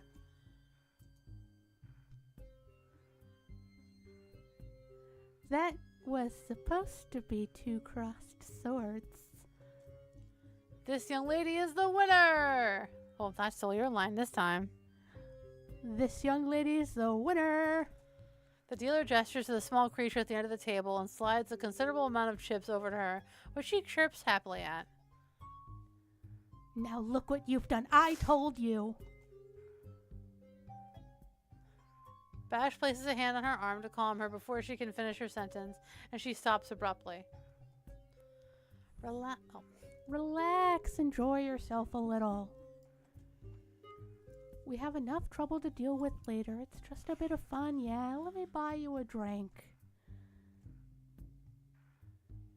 I look at Riona, who seems to anything but relaxed. In fact, she's been looking quite on edge ever since we landed on Terranium. She leans in to whisper something to Bash, and I only catch her words over the buzz surrounding us. Don't forget what happened the last time I was on this planet. Bash fixes his eyes on Riona, both bionic and real. I'd never forget. He smiles at her for a moment, and I swear his face is softer somehow. It suddenly occurs to me how close the two of them seem, and I wonder if there's something more to their relationship than meets an eye. My eyes meet Riona's again, and I offer a half-hearted shrug. You get to choose. Does this happen often? From the look on her face, I already know the answer to my question, but I ask anyway. Do these things happen a lot? Riona laughs at the question while Bash shifts uncomfortably on his seat. More than you'd expect. Hey, don't go around bad-mouthing me like this. Hard to believe you disagree when you're laughing as well. Bash struggles to keep a straight face, but we all manage to calm ourselves eventually. Next time we'll take the jackpot, you'll see. For now, though, we'd better just clear out for a while. The dealer throws us an impatient look, and Bash ushers Riona and I away from the table. All I can say is it serves you right for gambling again. You know that nothing good ever comes of it. That's not true. Remember that time I won that Catalphanite bracelet in a game of cards? That thing was breathtaking. No, you're breathtaking. Riona folds her arms over her chest, giving Bash a pointed look. And what happened to that bracelet? I lost it in a bet. Okay, I see your point. Riona gives him a pointed look before letting out a long, tired sigh. You two do what you want. I'm going to go find somewhere a little quieter to wait this all out. Okay, I'm going to keep an eye on the table. Jump back in when things are picking up again. With what money, Sebastian? I say go with Riona. Yeah, let Bash make all his poor life decisions by himself. I'm starting to feel a little overwhelmed in the casino. Finding a quiet spot with Riona sounds more than appealing right now. I'm going to go with Riona. It's a little too much in here for me. Stretching his arms over his head, Bash smiles at us. See you later then. Look after each other, all right? With a wave goodbye, Bash starts off, most likely in search for another table to join.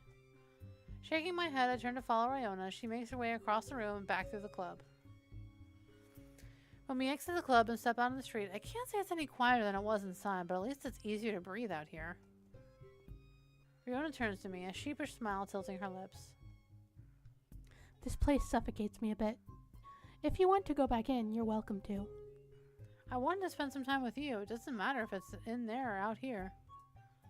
I glance down at the street, at the vendors selling their wares from wooden stalls, and the various food carts sending plumes of scented smoke into the air. It's just as crowded as it was in the club, with all sorts of people rushing back and forth, and from our spot leaning against the front wall of the building, we can take it all in.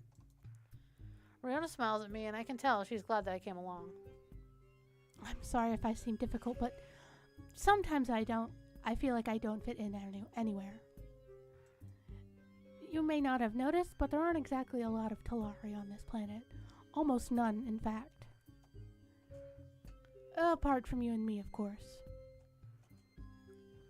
I had noticed. It would be hard not to, but I can't say that I understand why. I have to admit to myself that although I'm Talari, I know next to nothing about the people on their planet. But you have fucking amnesia. I'm sensing there's more to your story than you've told me. Why did you really leave Talaran? Riona silently holds my gaze, as if deciding how much she should tell me. After a moment, she bites down her lip, her bright yellow eyes fixed on the dusty ground between us. My childhood was very strict. My father is a member of the Council of Eons, Talarian's ruling government, and my mother is the director of Satam? Satam? The largest medical facility on the planet. As I'm sure you can imagine, those are incredibly demanding and powerful positions. Riona wrings her hands together nervously, as if waiting for some kind of reaction, but all I can do is watch how her luminescent skin wanes when she speaks, growing dimmer by the second. They didn't have much time for me when I was growing up, but I was still expected to behave as if they were always watching because, well, there was always someone watching me.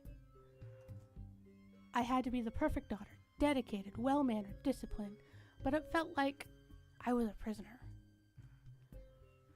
She lets out a soft sigh, fixing me with a worried look.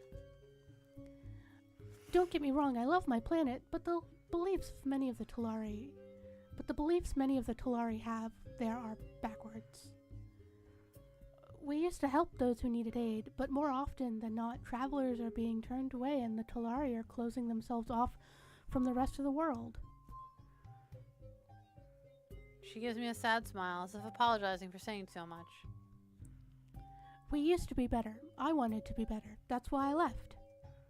And you joined the Andromeda 6 crew? Not quite. That happened a few years later. I traveled with a group of Talari called the Archangels. We went from planet to planet, offering aid where we could. Doctors without planetary borders, essentially. Yeah. But they... She trails off, hands shaking at her sides, whatever memory she has been trying to ward off before her not crash over her. Her face falls in an instant, and she covers her mouth with a hand, her eyes squeezed shut tight. I step forward to put a comforting hand on her shoulder, feeling her body shake with emotion. I'm so sorry. This planet brings back a lot of bad memories. I'd rather not talk about it right now, if you don't mind. That's perfectly fine. I understand. Would you like to flirt with the medic? No. It's like, hey, I see you're going through some emotional trauma. I am not a fuckboy, thank you. If this place holds such bad memories, it may be better for her to be somewhere more comfortable. I can take you back to the ship if you like. Riona sniffles, wiping her eyes with the back of her hand and giving me a watery smile. I'll be alright. No need to cut the night short because of me. I appreciate the thought, though.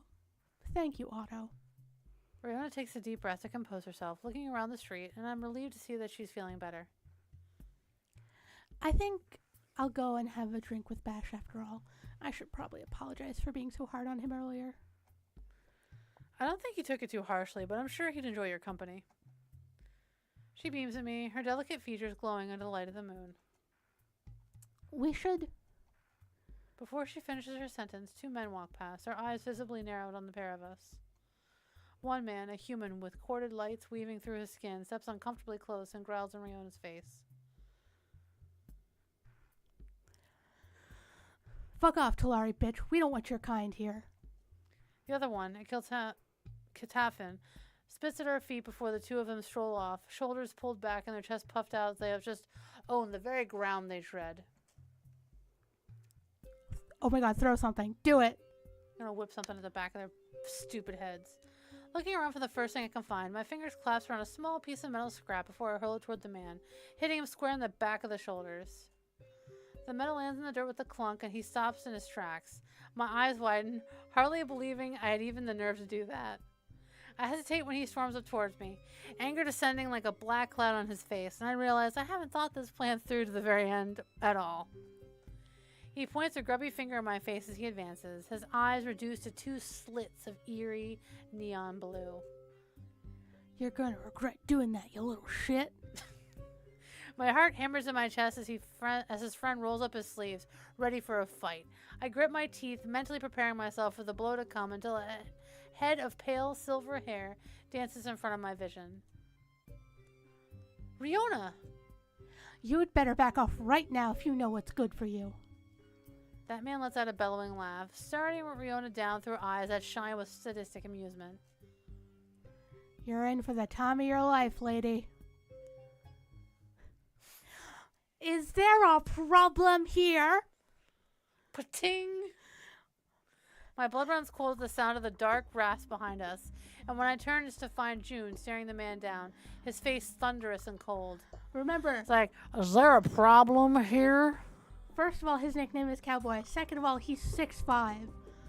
And third of all, I think he has 2 pistols Sir, on I him. don't like the tone of your voice. He's got 2 guns on him right now. Do you want to fuck with him? Any glimmer of kindness is gone, replaced instead by a look I've never seen in him before, and I can't say why, but something about it terrifies me and thrills me. When June moves in front of Riona and I, shielding us from the stranger and his friend, all I can see are the muscles of his back and shoulders tensing through his clothes. He is ripped. Ripped!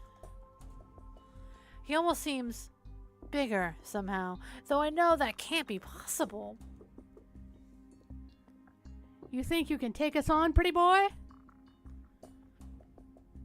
The man sneers at June, his lips pulled back from the straight white teeth until the Calatrian slams a hand on his friend's shoulder, pulling him back and whispering in a terrified voice.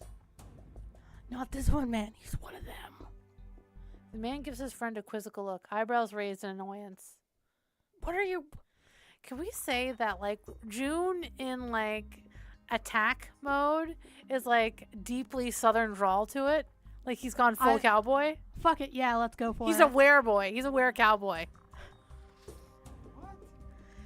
Shush. Where, boy? There, boy. But when I look at June next, his eyes go wide and he backs up slowly, one foot behind the other, his mouth opening and closing like a goldfish. Another second later, and the two of them are scrambling down the street, almost falling over each other in their desperate attempt to disappear into the crowd. I let out a breath of relief, though when I look at Riona, her face is still twisted in anger I've never seen from her. June stands firmly fixed to the spot, the only signs of movement are the way his shoulders rise and fall with short, shallow breaths. June? I step toward him, hand outstretched and my heart pounding in my ears. August? My throat tightens uncomfortably, a wave of unwarranted nausea and terror snaking through my veins. Whatever those men had seen in June, it had shaken them to their core, and I wasn't so sure I wanted to know why. When he finally turns, the ghost of his eerie smile slides back into place, though it doesn't quite reach his eyes this time. I let out the breath I'd been holding in, my shoulders slumping in relief as relief floods through me, and as if finally remembering what had brought him here, June's eyebrows dip in worry. I was looking for the two of you everywhere. We need your help inside. It's Ayame. Riona throws an alarmed look on her before hurrying back into the club, but before I can do the same, June stops me with a hand on my arm. Are you okay, Otto? I nod, pushing down whatever curiosity is gnawing at me to discover what those two men had so terrified of him. I'm fine. Don't worry about me, June. I smile, trying to assure him that I really am okay, and when he finally relents with a nod of his head, we head back to the club together. We should take a break here before my throat fucking closes up entirely. Okay, break time.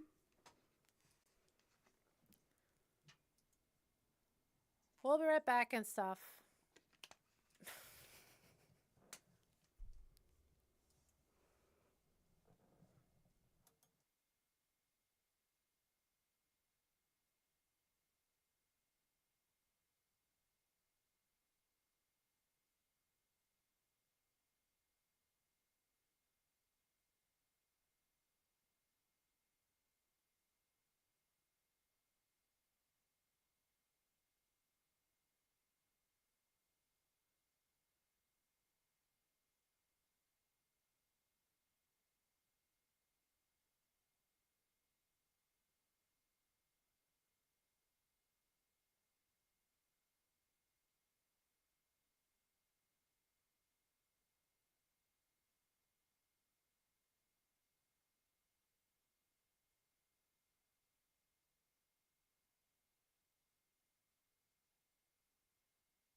Hey, guess what? We're back. We're back, and we ran ads. I'm always back. We did. Hilarious. June leads us to a small storage room off the Oh, wait, no, that's you. Let's just stumble into it. Wow, you guys are amazing with the Oh, we segue. got into a fight outside the bar, and now we've come back inside the bar. Yeah. From last we left. In our defense, this is the first time we've streamed in the same room together in like a month. Has it been a month? I mean, we do it every 2 weeks, and we missed the last session. Did we miss the session before that because you were sick then? That was Stardew. Stardew? We Okay. missed Stardew, and then we missed our regular Stardew. show. Hassle for him? And then we did Stardew, but that's not in person. And then this is our first I can't in-person. sing that, Adam. We'll get in trouble. June leads us to a small storage room off to the side of the bar, and we rush inside to find Aya seating on a stack of boxes, her arm held protectively against her stomach. She attempts to smile, but doesn't last long until she's groaning in pain and cursing under her breath. Riona lets a small sound and rushes to her side. What have you done to yourself now? It wasn't my fault. Some asshole was trying to grab me, so I decked him. I swear I heard Riona's mumble, not again, under her breath, but over the music pumping throughout the club, I can't be sure. Can you help her, Rye? I'll go and round up the others. Yes, we'll be fine. Otto can help me with this. June leaves the room, shutting the door behind him. As he goes, I step next to Riona, waiting for instructions. Aya, what have I told you about getting into bar fights? Always call you first? That I should do it only if I know I'm gonna win? Nice. Riona gives her a withering glare, and Aya lets out a guilty bubble of laughter. Oh, don't worry. It wasn't much of a fight.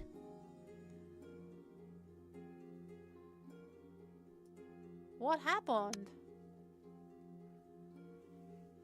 Nothing much, really. Something clearly did. Aya cocks her head to the side a little, making a face while she mulls over exactly how much to tell us. Let's just say it's generally never a good idea to punch someone who has a bionic face. Yeah. Unless you've got bionic face. Yeah. Aya! What were you thinking? So she really did punch a wall. Aya shrugs, the silver tips of her hair falling casually around her shoulders. That I wanted to shut the prick up? Aya bit back a string of curses as Riona took her hand and flipped it over to check the damage. So where's the guy now? Probably off crying in a corner. Pretty sure I gave his tin can a nice dent. A kind reminder not to touch people like that. I thought June broke you guys apart. Oh, he did. Ouch, Rye. Take it easy, will you? That's what you get for throwing punches in Las Vegas. I'm sorry, okay? I'm sorry, okay? Riona merely raises an eyebrow at her, and Aya smiles immediately, slides back into place. Sorry I didn't hit him harder, that is.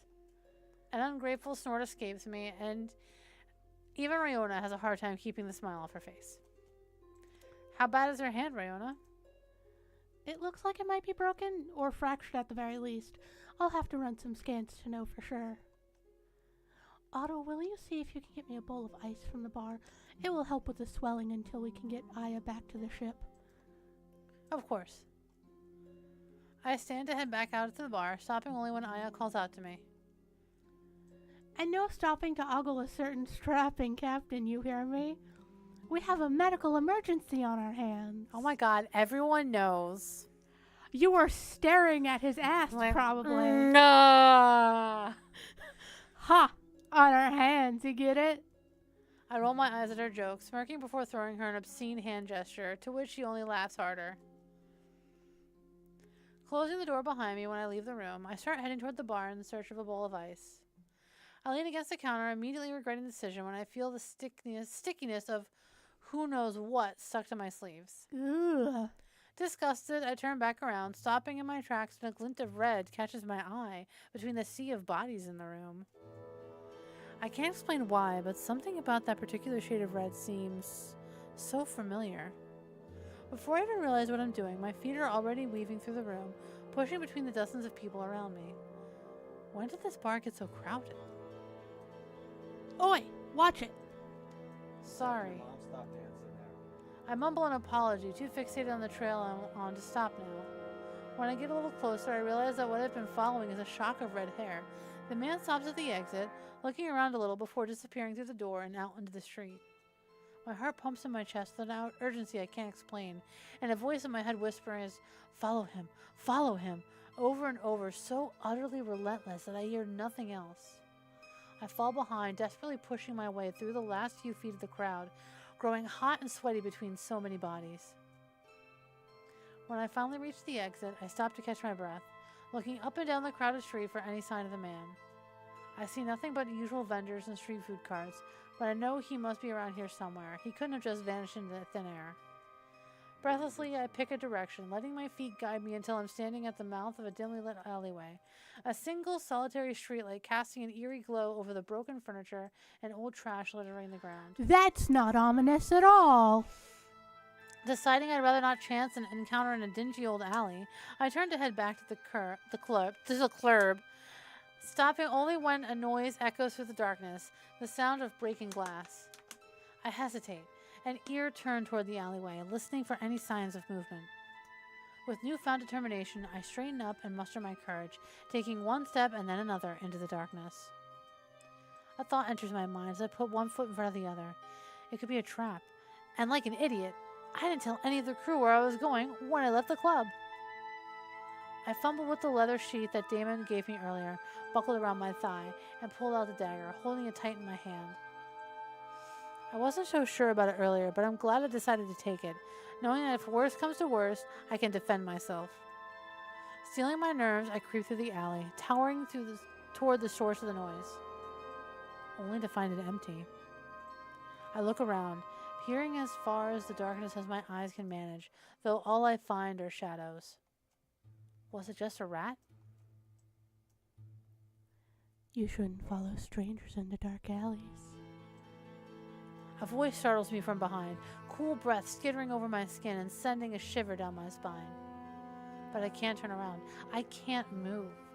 After feeling the brush of a cold blade against my throat.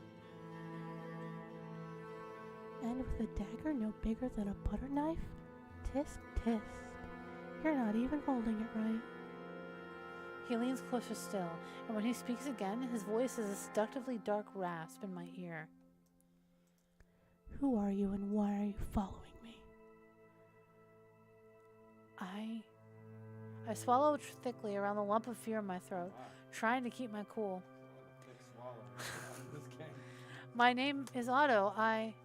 The man behind me sucks in a breath and spins me to face him, cutting my words short, and my head falls to the ground because he never moved the knife. I can't see his face clearly through the shadows, but I feel his eyes raking over me and the shock dripping from him when he takes a step back and lets out a shaky breath. It can't be. No. Your Highness, you're alive? Ba ba ba! End of episode 2! Episode 3. Should we start episode 3? Yes. Oh shit, okay. I want to play it till at least the end of episode 3. Megan, it's like 8:14. Please. Oh god. Well, you still have 45 Rebooting. minutes. What are you going to do for 45 minutes if you don't keep playing? Or not talk. Drink more water. I gave you special tea. And It's I your didn't make it. specialty. Well, that's my fault. Your Highness. Otto. What? And you don't even get it all the time, so that makes it a novelty. What is happening? Your Highness? Vex! He smiles when I turn, and something in my stomach feels lighter. It's been a year since we first met. A year and 1 day and 22 hours, to be precise. But who's counting? And I still remember the day like it was only yesterday. Okay, I gotta say, with this costume, all he needs is that little bellhop cap. He can handle my suitcase. He can handle my luggage. I mean, What? they're... He Listen, can handle my baggage. And not just emotional. I was going to say, else. Not even I can handle all your baggage. Listen. You love handling my baggage. All right. It's like, the fuck is happening? Both of you, stop! All ready for the masquerade?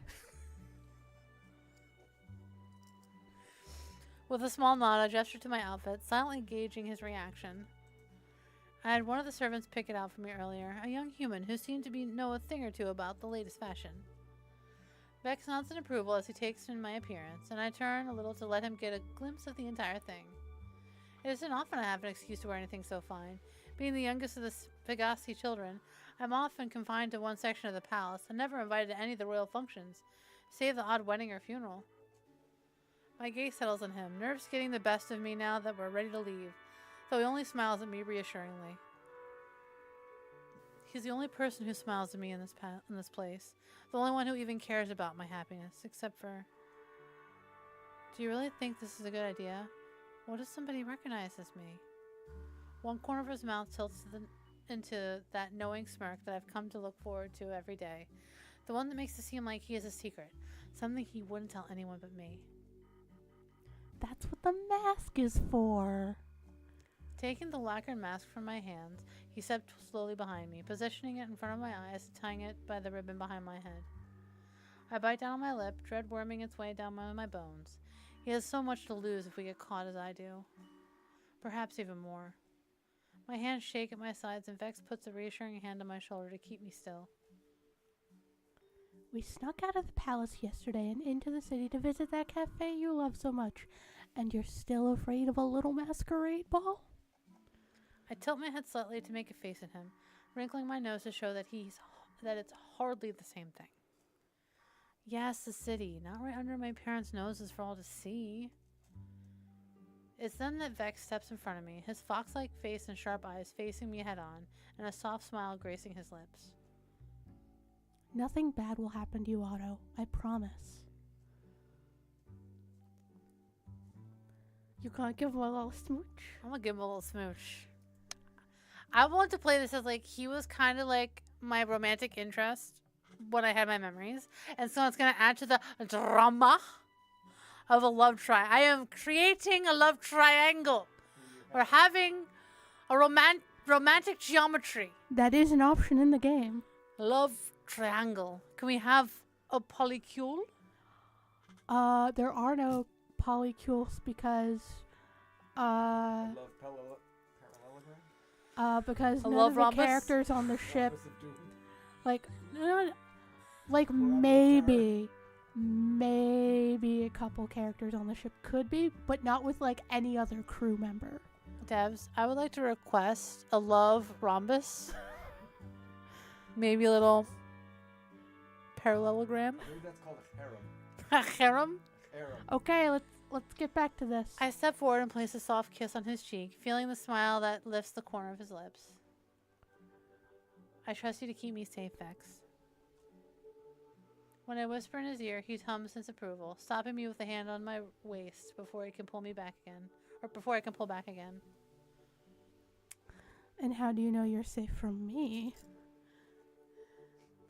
He floods my cheeks and my pulse spikes. I have to admit to myself that I like the way he's looking at me, like a fox stalking his next meal. He reaches out to smooth a wrinkle on my outfit, his fingers so gentle when he touches me. I'll be by your side the entire time. I know he's telling the truth, and I trust him so much that the nerves start to settle, and I manage a small smile of my own. As a member of the Royal Guard, Vex Seraph has sworn to protect my life against danger and that may befall me. But there's more than that. He isn't just a guard. He's my friend. My boyfriend. My only friend. That's not a Oh, you problem. got an OnlyFriends page. Oh, God. That's like a more depressing version of OnlyFans. It's your only friend. When he holds his arm out, I take it with renewed confidence, letting him lead me toward the secret passage off to the side.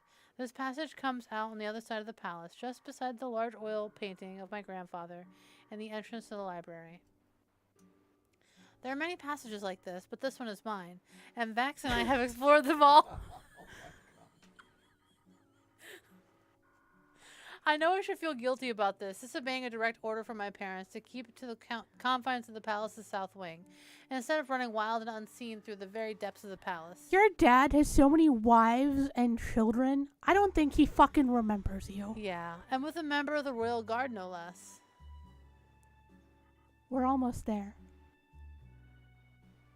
Vex squeezes my arm gently as we navigate through the dim passageway, and I can tell that he's excited, which calms me somehow. We step out from the hole in the wall, taking care to remain unseen, and prepare ourselves for the masquerade that awaits us.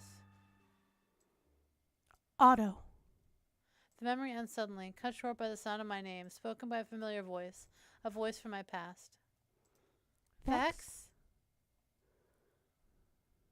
My head feels heavy, and I raise a hand on my scalp, pushing against the throb that settled beneath my skull. I remember a little. Bits and pieces become clear the more that I think about it, though there's one thing I know for sure. Vex is here, and I remember him. Otto. I mean, Your Highness. What are you doing here? The question stuns me for a moment, taking me off guard as memory after memory of the man in front of me rushed to the surface of my mind, piecing together like glass unbroken. My memories remain blurred, mere fragments needing a little more time to come into focus. But others swim to the surface, desperate for air while they leave me breathless, struggling to stay afloat. You left me. Emotions hit me one after the other, relentless in their assault. Fear, confusion, anger. Vex, how could you? I meet the eyes of my old friend, expecting to find the kind, emerald green gaze I'd grown used to, but instead, I see nothing. Nothing but anger, bitterness, and spite. Dread snakes through my veins. Something is wrong. Something is different, and I can't figure out what. I thought you were dead. You were supposed to be. Vex stops, the muscles feathering in his jaw as it tightens and he sets his unfeeling gaze on me. How did you escape? Escape? He thinks I escaped the attack on the palace? I remember what truly happened. I remember my brother's wedding, how we were all at the palace that night, the perfect time for an enemy to strike. I left the reception early, planning on leaving the city to search for Vex, and now here he is, standing right in front of me. So much has happened since I last saw you. I was rescued by a crew of mercenaries after being injured on Goldus. My memory of it was gone until now. Seeing you seems to have sparked something in my mind. You remembered because of me? I nod, finding it increasingly difficult to meet those cold, cold eyes of his, the ones that were once filled with such warmth. What else do you remember? I remember forgetting. we were more than friends, bitch! We were more than friends! We were inseparable. My throat tightens and I know what I have to say. I have to tell him the truth, even if it is too late. You looked at me in a way that no one else ever had, and I liked the way that made me feel. He takes a step closer. Hand raised as he brushes a knuckle over the side of my face so gently. Megan's living. How did it make you feel? Like it was yours, and you were mine. Like nothing could stop us from living the life we dreamed of, from exploring all the places we said we would. His mouth twitches, as if holding something back from something he wants to say. I remember what happened that day, the day of the attack. You left. Weeks went by and no one would tell me why or where you had gone. My chest caves at the memories of being told to sit up, shut up, and do my duty, all while my only friend in the whole world was gone. I ran away. I was desperate for answers. I came looking for you, though I didn't make it very far before. On the last word of my voice cracks, and I will the tears that threaten to spill stay where they are. Why did you leave? Vex stares me down, his eyes cold and unflinching, and I don't understand any of it. I wasn't your friend. I didn't care about you. Not even when they told me they were storming the palace and exterminating the royal line. You... what? I was using you, Otto. He laughs, but it's a bitter sound, devoid of any warmth. Those eyes aren't fucking crazy at all. You were so naive. You had no idea. All you wanted was a friend. I don't believe you. We were friends. You would think that, wouldn't you? You spoiled little brat. You spoiled abandoned little brat that everyone forgot about and locked into a... I was in a gilded cage, bitch. The gilded cage match, brother! What would you have me tell you, Your Highness? Do you want me to say I missed you? That I thought of you every day and wondered if you'd ever get to see those places we talked about? Wondered if someone better would take you there? Sounds like you're projecting, sir. It wasn't you about to piss yourself and cry when you realized I wasn't dead. I didn't miss you. I didn't think of you even for a second. I didn't think of you every night before I cried myself to sleep like that one scene in X-Men from 1997 with Wolverine staring at Jean Grey's photo. That wasn't me. Oh Do my I God. slap him? Slap him. I'm slapping the shit out of this man. Slap the red out of his hair. That's right. Slap the highlights out of her hair. My hand whips across the side of his face, a resounding slap, echoing through the alley around us. It's gone full fucking soap opera, bitch. Vex barely moves for a good few moments, but barely even flinches. Then he lunges forward and grabs me by the wrist, pulling me toward him as he hisses at me. Try that again and see how far it gets you. I struggle to free myself from his grasp, pulling against him, but it's no use. Vex, stop, you're hurting me. He stares me down, and I'm desperate to know what's going through that mind of his. But when he finally lets me go, all I can do is glare at him darkly. Something shatters inside of me. Some remnant of the past that had rushed back to the surface, only to crumble like dust in my hands. All those times we'd sneak out of the palace just to get away, the passages you showed me, that was exactly what I needed to know. Oh, great. I'm the reason my family's dead. Love that! And when I took that information to Zobak, he knew exactly where and how to strike. I'm really noticing how you're not with Zovak right now, and you're in the middle of Mos Eisley. On some random fucking hick planet in the middle of nowhere, bitch. So it sounds like your ass got abandoned. Sounds like I wasn't the only one getting used, bitch. Anyway, no. It can't be true. If it is, that means it's my fault. If you know what's good for you, you'll stay far away from the Andromeda 6 and her crew. They know too much, far too much, and they'll be dealt with soon enough. Forget who you were, Otto. That person doesn't exist anymore. If you're lucky, you'll never see me again. He is so incredibly in love with my ass. I know. He's like, I'm trying to make you hate me so you leave. It's like yelling at the dog to make it leave because you can't keep the dog. In the second act of the movie where you need to be depressed. Oh, Vex. He turns to leave, stopping for the briefest of moments to say from over his shoulder. I'm not sorry for what happened, but I am sorry for Nerissa. She might have made a good queen, but we couldn't wait long enough to find out.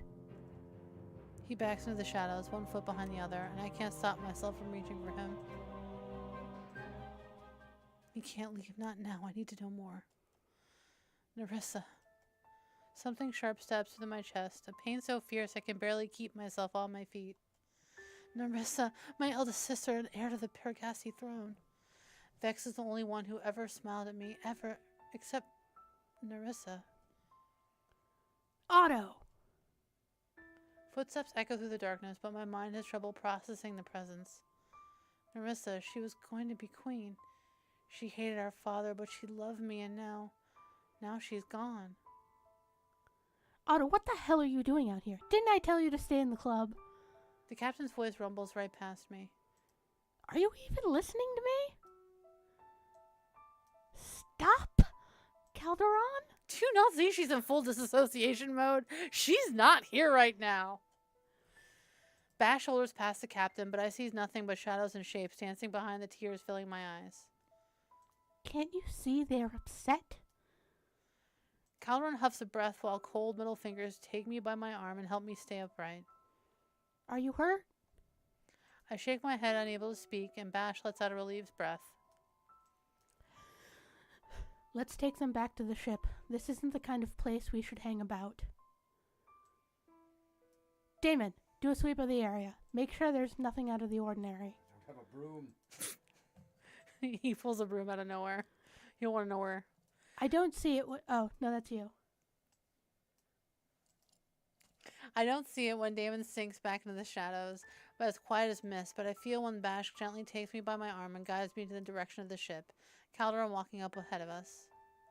Bash leads me through the crowded street of the city, and I'm glad for it because my mind is elsewhere, lost in the memories of the past. Before I knew it, we were in front of the A6, ascending the loading ramp to the docks. 3 heads snap up when we enter, and immediately Riona is on her feet and coming toward us. What happened? I'm not sure exactly. Bash moves away to give me space, though all 5 of them continue to look at me, waiting for answers until Calderon cuts in. You shouldn't have left the club. You have no idea how dangerous the city can be for someone alone. I'm sorry, I didn't. Didn't think? Yeah, that seems to happen a lot, doesn't it? Cut it out, Calderon. The last thing we need right now is your bad temper. Calderon opens his mouth to speak, though stops himself at the sight of Riona's glare. Fine. Throwing his arms up in frustration, he backs off and leans against the far wall, a sour expression twisting his features. Riona comes over, putting a hand on Bash's arm to make sure he's all right before turning to me. Are you okay? When you didn't come back, I was so worried about you. She lowers her voice and leans closer, glancing at Calderon before fixing her bright yellow eyes on me. He may have said it in the wrong way, but he's right. Las Vegas is a dangerous place.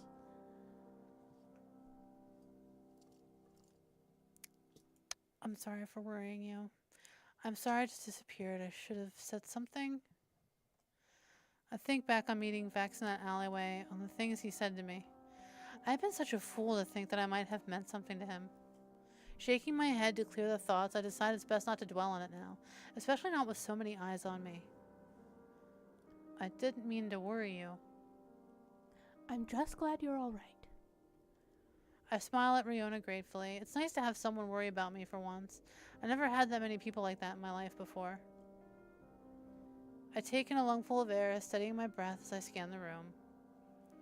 One look at the pilot sitting with her arm cradled against the stomach brings memory of that night crashing back on me like a wave of guilt. Aya, is your hand all right?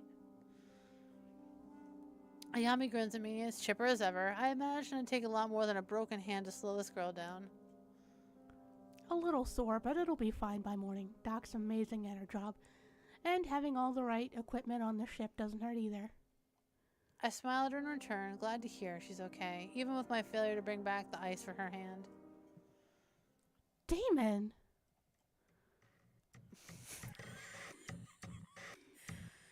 He was picking on my little sister, so I fucked his ass up. Is what that looks like. When I follow Riona's gaze to see Damon entering the bridge, fresh scarlet blood splattered all over his face and the front of his clothes. What happened? Riona rushes forward to help Damon, who simply holds a bloody gloved hand up in front of him to stop her. We were followed. The blood isn't mine. God damn it. My gaze darts between the captain and his second in command, as does the rest of the crew. Followed how? Damon shrugs, his cold eyes pinned on Calderon in a way that sends a shiver down my spine. Ask the commander over there. Surely he knows how a guard ship is capable of finding us. A collective murmur goes through the room, and I swallow around the lump in my throat. More concerning than the fact of being followed is the spattering of blood on Damon's clothes. It's fine, it'll wash out. The blood couldn't have come from Vex, could it?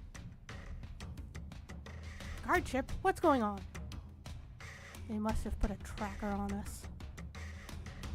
Calderon's voice is quiet, and I get the impression that it's more than anything, he's angry at himself.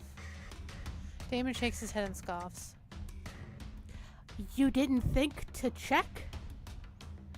I was a little preoccupied with the great bloody hole in my ship and the stray that June brought aboard.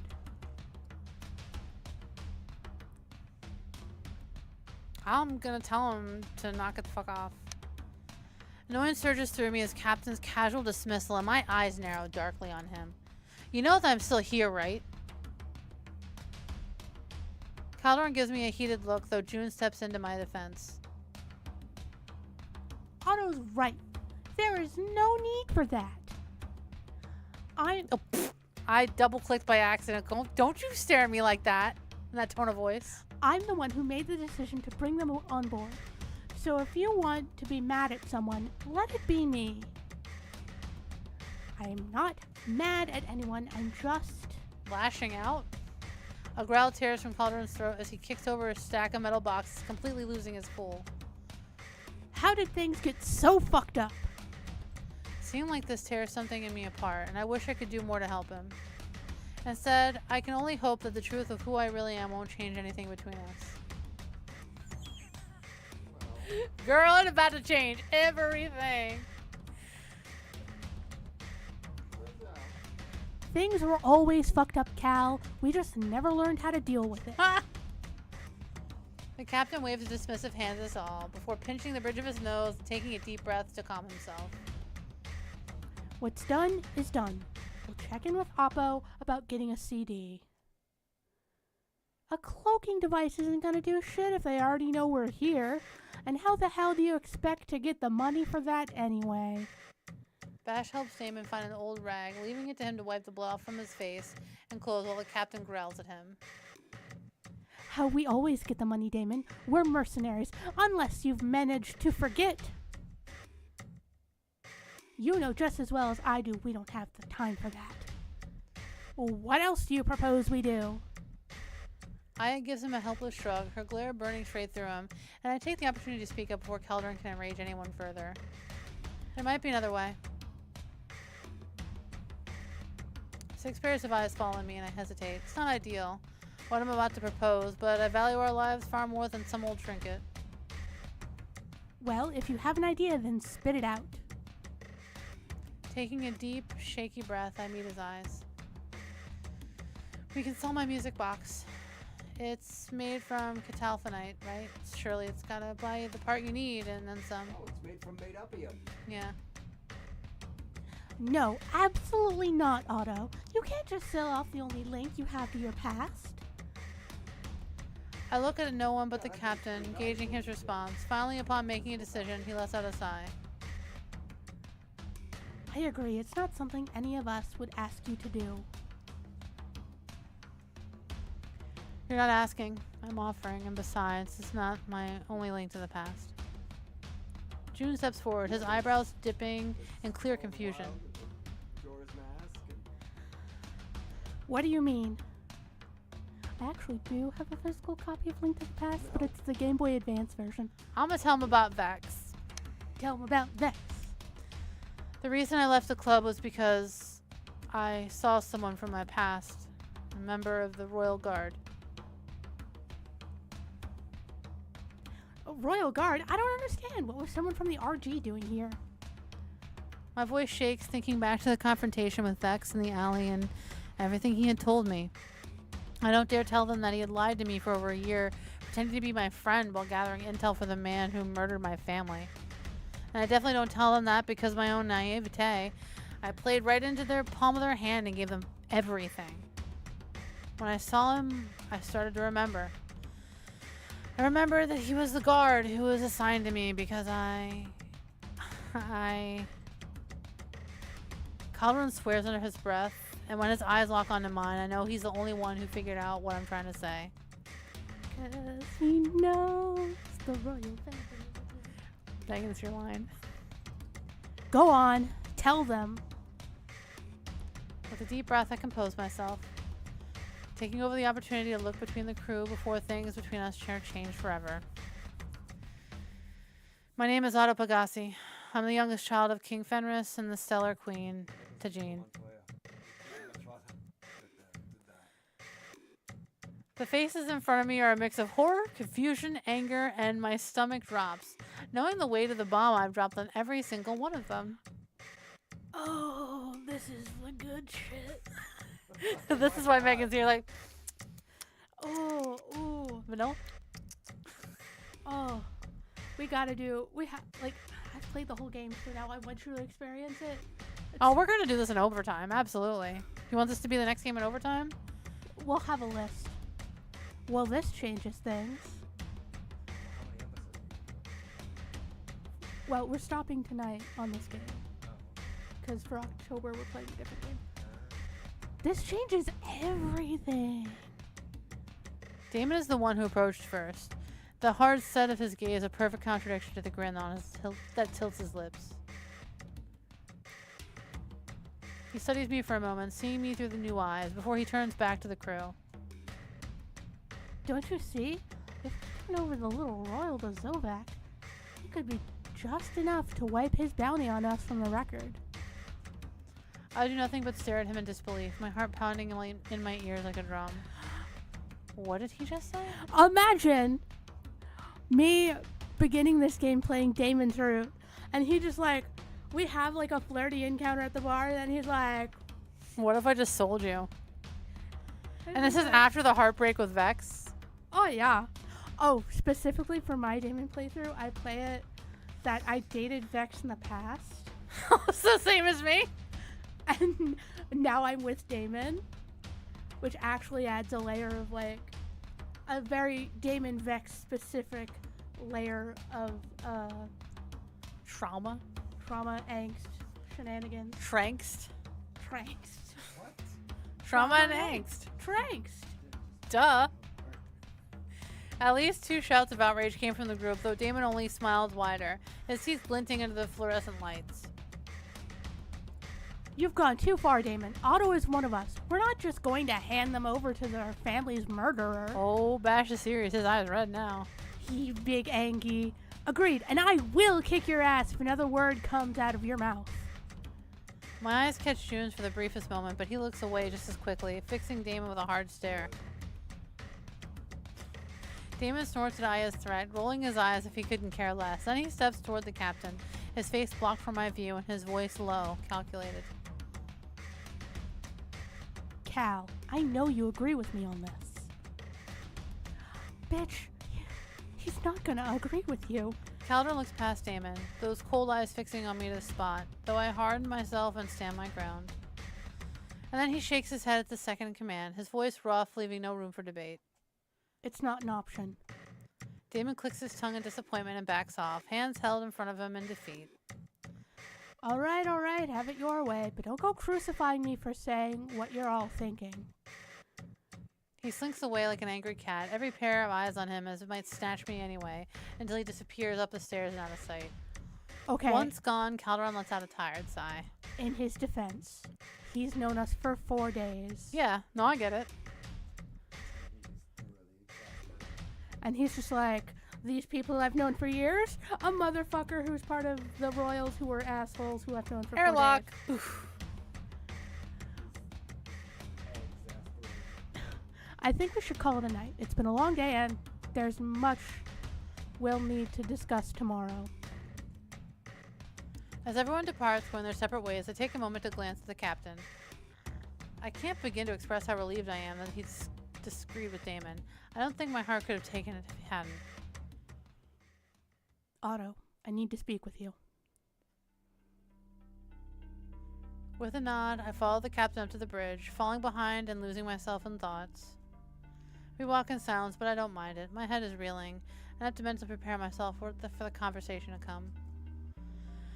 Despite feeling the two of us have started to understand each other a little better, I can't be sure how he's taking the news of my true identity. If I am being honest with myself, I'm terrified to find out. When Calderon stops, he turns to face me, but the anger is drained from him. Instead, he seems concerned, an emotion I'm not used to seeing on him. How are you feeling? The question both relieves and takes me off guard at the same time, and with the way he's looking at me, I know things have changed. Things haven't always been as easy between the captain and I, but despite that, I'm glad he asked. And he had stood up for me against Damon after all.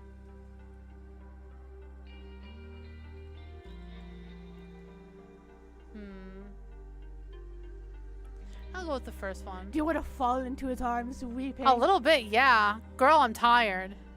I've been through it. I just had like the worst I've been I've been having amnesia. I wanted to find out who I am. Then I fucking find out. Then my boyfriend that I thought was my boyfriend at the time, and at least my friend, the very least, fucking hates me. Was gonna sell me off and made sure to let me know that I just killed my entire fucking family. Inadvertently, just because I wanted to have a fucking friend. I'm a little fucking emotional right now. There's another layer. Like I'm gonna fall apart at any moment. There's this weight on my chest that just keeps growing and growing, and honestly, I don't know how much longer I can keep it together. Calderon nods, and I know he understands. Perhaps it's something he's even felt before. It's a lot to take in. Don't feel like you have to hold it together on account of any of us. Too many emotions cascade through me. I swallow hard, biting down on my lip when the tears sting my eyes, threatening to fall. I can't believe they're gone. Every single one of them. Even the babies? Were there babies? The youngest was 18 months old. That wasn't one of your siblings, that was your cousin. It's barbaric. Calderon drops his head, letting out a long breath before he looks at me again, his face anguished. I owe you an apology? He drags a thumb across his bottom lip, and I can see this isn't easy for him. Let out a long, thick, hard breath. I'm sorry for what I said that first day you came aboard. A long, hard, thick, lumpy breath. Because there's lumps everywhere. It's almost like he's apologizing because you're royal. You don't have to. No, I do. The captain fixes me with a hard stare, and I close my mouth, content to listen. I have to say it. I have no excuse for how I acted. I just need you to know that I'm sorry for all of it.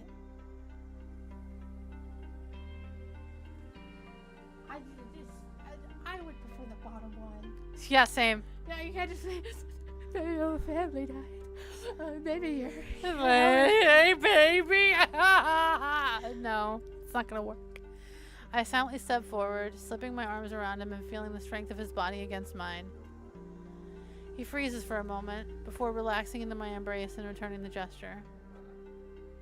I'm glad he doesn't back away, even after finding out the truth of who I am. I couldn't bear it if he did. I can see a little more clearly through the captain's hard exterior. He was protecting his crew, plain and simple. I understand he didn't trust me, but I hope that he's beginning to now. When we pull apart, we don't let go of each other completely. As our eyes lock, my throat tightens. Calderon smiles, but his face drops as soon as some hidden memory surfaces, and he hesitates a moment before speaking again.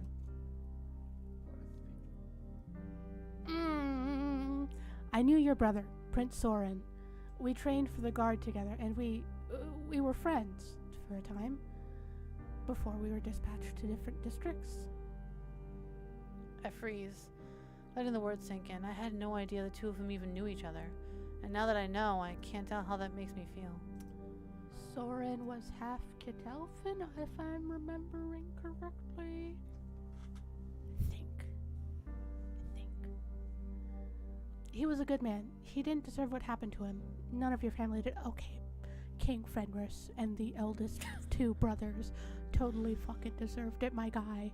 We haven't gotten to that part of the plot yet, Megan. You're talking about shit that I don't even know about yet.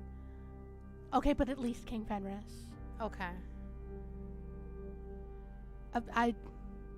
It was his wedding, the night of the attack. I remember it now. My voice shakes when I speak, the past hanging over me like a thundercloud, ready to explode. We weren't close, but I never wanted this. I never wanted to see any of them get hurt like this. My breath sticks in my throat, and for a moment I have trouble getting air to lungs that squeeze and tighten in my chest. People hated my father. Does that mean he deserved to die? I shake my head. That's not what I meant at all, but I certainly don't wonder why people wanted him gone. I heard what the people said when I would sneak into the city. They said he was narcissistic, that he was leaving the people to suffer while a family drank from golden goblets and ate off silver plates. My brothers and sisters were content to live a life of privilege, either too ignorant or scared to do anything else, but Nerissa, the heir to the throne. She loved the people. She tried to change her father's mind on so many things, but he would never listen. And I felt so powerless. I didn't know what to do, so I did nothing. I'm just as bad as he was. You are like 20 years old, Otto. No, wanting to do something about it, that's the first step. Second step is doing something. Otto was 20 and was living in a secured part of the palace. What the fuck was Otto going to For do? me, it was the only step. Well, in that case, it was the only step I ever made. I never had a chance to do more. Calderon gives me what might be considered a soft look, if anything about him was soft at all. When I graduated from my training in the guard, I was top of my squadron. I could have picked any posting I wanted, but I chose to be stationed in the worst sector of the Bronze District. Do you know why? I shake my head. From what Damon had insinuated in the bar, I wasn't aware Calderon had a choice as where he was stationed. Because I wanted to make a difference. I wanted the people to know that there was still someone who gave a shit about them, who would fight for them. I hide my frown, hesitating before asking the question that's poised on my lips, but it's one that seems important. Because that's where you're from? His blue eyes go dark, but eventually he nods, looking away and letting out a short, sharp breath. My moms gave me everything I ever wanted, but my birth parents, I couldn't stop myself from wondering if it was their circumstances that prevented them from keeping me. He was quiet for a moment, but then he says with a shrug. Or maybe they just didn't want me. Who knows? I'm sure they did. He glances sidelong at me, putting the wall back in place piece by piece. Before he can finish rebuilding it completely, I ask another question. Why were you exiled? Cauldron's throat bobs, his face darkening as he closes himself off more and more. I don't want to talk about that. I won't let him shut me out again, not this time. Cauldron, please tell me. He stops to study me, as if deciding how much he wants me to know. I see the moment he gives and when a breath of air leaves him and his shoulders slump in defeat. I wasn't exiled initially. I was awaiting my execution. You what? Accused of the murder of Lord Alberon, the king's uncle, and the head of the Crown Council. My eyes widen on the man in front of me, hardly believing what I'm hearing. I remember Lord Alberon's death. I remember attending his funeral with the rest of my family and how my father had taken the loss particularly hard. They said his murderer was caught and being brought to justice. Back then I didn't care to know more. I never liked my father's uncle. He was mean and cruel and was hated by the peoples, almost as much as the king himself. But Calderon, it can't be true. You murdered him? He gives me a look, offended that I even have to ask the question, and immediately I feel guilty for doing so. No, I was set up. Oh, it was a setup. He doesn't reply for a while, pacing instead toward the panel on the far wall and scanning the controls. When he does speak, his voice is low, barely audible above the beeps and whirs of the bridge. I cared about those people in the Bronze District, but I was the only one. When I started pushing for change, others saw that as a problem. I was betrayed by those closest to me, and used as a pawn in Jess Sovak's scheme to get rid of the biggest opposition to his claim and infiltrate the Crown Council from the inside. You know Zovak? No, not until not until Aya busted me out of that prison and told me who was really behind everything I was accused of. Could you have told someone? Cleared your name? Zovak already had the council in the palm of his hand. Who would have believed me? I swallowed hard, knowing that what he says made sense, but hating the injustice of it anyway. I had a lot of time to think while I was waiting for my death. A lot of time to wonder where things all went wrong. And what conclusion did you come to? That I trusted the wrong people, and that I wouldn't make the same mistake again. Suddenly, the captain's distrust made a lot of sense to me. He was hurt, plain and simple, and all he's trying to do is make sure it doesn't happen again. Who betrayed you? I think we've spoken about it enough. I nod. He'd already told me so much more than I ever thought he would. What about the bounty then? What's the deal there? It's simple, really. When Zovak found out I'd escaped and assembled a crew, he put out the hit on the lot of us. His followers see him as their champion, the protagonist in their little story, banishing the evil king and taking the throne as his own. I would like you to know that when the art of Jazz Zovak came out, everybody in the Discord was like, He's our champion. but does he need a spouse? If not a husband, why husband shaped? If not husband, why husband shaped? But the people, the ones who've suffered long and hard enough, see him for what he truly is, a tyrant, pushing those on the lowest ring down further still and calling it salvation. It only takes a spark to start the flames of revolution, as Zovak well knows. That's why he wants us gone. So you'll fight him? I'll do whatever I can to pull him from the throne when the time comes. We have to do something, but we're only 6 against an entire army. 7. Would you fight with us, Your Highness? Definitely give you legitimacy you didn't have before. Yes.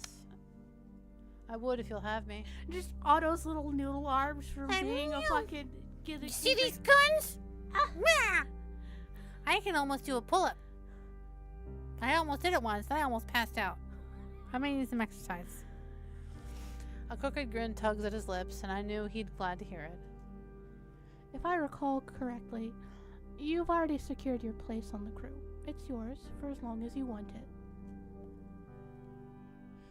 I think of the second in command, who might have a different view on the matter. Damon? Is under my command as long as he's on this ship. I can't make excuses for his behavior. The things he's had to do to survive are brutal, and he's become ruthless because of it. It doesn't surprise me that that was his first instinct. I'm not about to make Zovak's job any easier for him, and I know the crew would agree with me on that. All of them. I don't say it out loud, but I hope he's right. A sound goes off on the device around his wrist, and with a movement of his arm, he brings up the hello screen and scans the words in front of him. Ryona is waiting for you in the infirmary. She wants to do a checkup. I'm okay. She doesn't have to worry. He gives me a look, and I know at once that I'm fighting a losing battle. She will anyway. Best to put her mind at ease, or she'll be on both our backs about it. I start to leave, but before I make it much further, he called out to me one last time. Tomorrow we'll be deciding our next move. You'll have a say in the decision if you want it. I give a nod, knowing my status as a Royal of the Goldest will be a contributing factor to whatever comes next. With a last goodbye, I leave the captain on the bridge and head toward the infirmary before we both incur the wrath of the Tillari medic. The doors of the infirmary hiss as they open and admit me into the room, and Rayona's head snaps up from where she's seated in front of the terminal. She gives me a soft smile, standing to greet me. I was beginning to think Calderon ignored my message. Does he do that a lot? She chuckles, her blue lips widening to reveal most of her teeth. More than you'd think. I pace further into the room, Less than you'd like. glancing over the various plants and specimens that cover the cabinets and desk. You said you wanted to do a checkup? I do. Well, I really just wanted to make sure you were all right. She gestures for me to take a seat on the familiar medical bed, and once again the plastic crinkles under me as I sit. It smells different in here again this time, like jasmine buds in nightfall. I'm sure Riona's mister is to thank for the pleasant scent, and I inhaled deeply, letting it calm me. So, now that your memories have started returning, how much do you remember? Bits and pieces. They seem to be coming back easier now, but some are still a little fuzzy. Riona takes her medical wand and lights the tip, checking my eyes first, then my ears, before she takes my temperature. Any pain? I have a headache, but that's it. She sets down her wand and goes over to a large cabinet. After shuffling in it a little, she comes back with a small container. Take a couple of these. It's acetaminophen. Ah! They'll give you some relief. You can take them every 4 to 6 hours if the pain persists.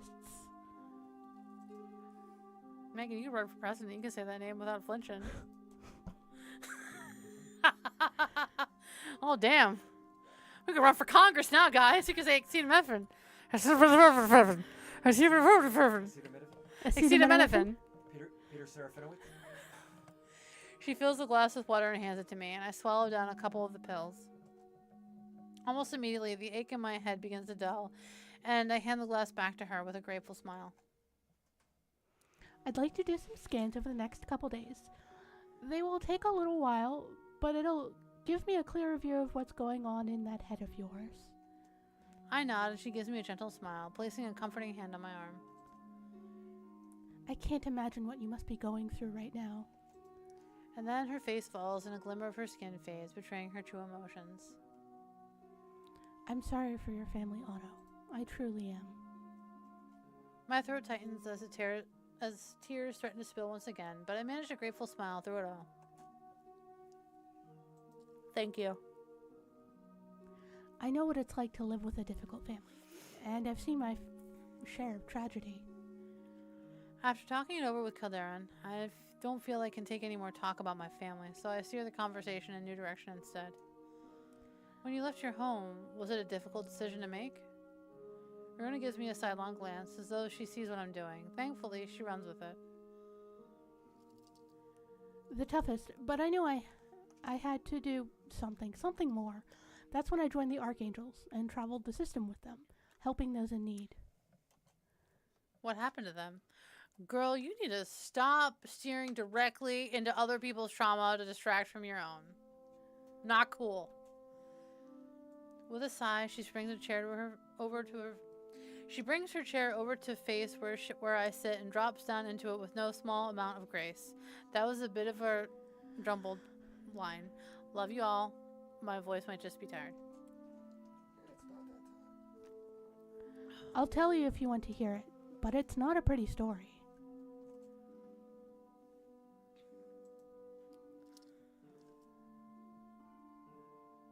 I'd like to hear it.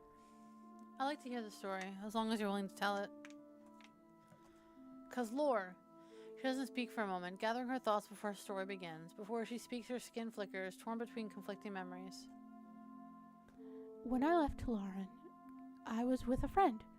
Her sister was an archangel, and he was going off to join her. So I tagged along. The work we did was, well, it was amazing at first. Her face drops, and I know the worst is yet to come. We were here on Terranium, and a group of Talari certainly draws attention, but we didn't think. We were too focused on trying to get our name out there, on trying to help people. You may know of the Kamari, Zovak's followers. They're a brutal, bloody clan. They do what they want when they want to. One day we were walking the streets when 24, maybe more, surrounded us. 24 against the 10 of us. They rounded us up. They pushed us down a dark alley, away from prying eyes. No one dared to stop them. We had helped countless people, and yet no one helped us. They herded us like cattle. They insulted, beat, and belittled us. A couple of the Archangels tried to escape, and while the Kamari were distracted, my girlfriend, Mila, pushed me into the shell of a ruined building. She saved my life. I was able to hide quickly enough, concealed by the remnants of the building I was in. They couldn't see me, but I saw everything. They didn't bother to count the bodies. They didn't care how many of us there were, as long as we were dead. I watched them butcher my friends, every single one of them, and I did nothing.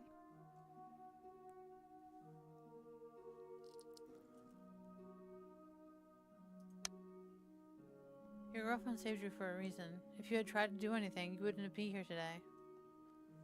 Maybe it would have been better to die with them. Girl? My heart clenches, hating how broken the words sound and how her beautiful skin dulls. Don't say that. You still have people who need you. I try to keep thoughts of my family at bay, of their final moments, and what would I have said what would I have seen if I had been there. The memory of Nerissa hits especially hard. Was she frightened? Did she suffer? I can safely say that no matter what happened, my sister would have gone down fighting. She was never one to give up so easily. Riona takes in a deep, shuddering breath, her bright eyes shining with unshed tears. I can't remember how long I hid there, terrified to leave in case they came back. She stops suddenly, a silent memory playing in her mind, one only she has access to. With a sigh, she continues her story, Her eyes half closed as though she might still be back there in that damned alleyway. When I finally stumbled out of there, something inside me was changed. I had this anger. I was sad, yes, but that rage consumed me. Rage and helplessness. I was one person against an entire clan. Eventually, I found refuge in a crowded bar, hoping to disappear among the crowd until I could figure out what to do next. That bar was the Ark. What happened next? I saw a familiar face, one who insisted he owed me a debt. Sebastian. Her face lights up at the memory, and I can only imagine how it must have felt to find a friendly face after such a tragedy. He introduced me to Calderon. I told the captain my story, and since then I've been a part of the crew. So you joined the crew because you had no other choice? I joined them because they were hunting monsters. Calderon, after what he had been through, was hell-bent on stopping Zovak and the Kemari by any means possible. Suddenly I wasn't helpless anymore. She fixed me with those unusual yellow eyes, her stare suddenly determined. My goodness, her eyes have a repair function? Mm-hmm. We failed on Goldus. It won't happen again. Something in Riona's demeanor scares me a little, though I can't say I blame her for wanting revenge against the group who murdered hers. So now you know why I joined the Andromeda 6. I'm here to see that Zovak and the Kemari fall. I don't know how, yet, but we'll find a way. That's all that matters. Oh, you know, we'll muddle through.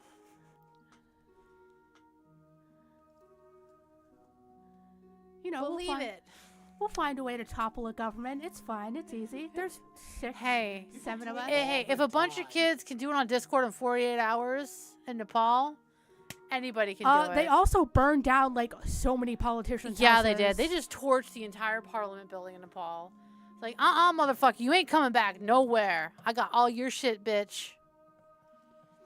I see your determination, and I know how it feels to want justice and even revenge. The most important person in my life was murdered, and I wasn't even there to say goodbye. Then you know how it feels. How it carves out a piece of your humanity and your faith. But you're not even human, girl. Our eyes meet, and something in me feels connected by the tragedies we both had to endure. Aw, we're trauma bonding. Yay! Wait, no, boo. I'm starting to feel it more than I ever wanted to. What will you do now that you know? I wipe away the tears that have spilled from my eyes to the back of my hand, resisting the urge to drown in my own despair. Calderon mentioned a meeting tomorrow to discuss what happens next. I suppose I'll hear what everyone has to say and decide from there.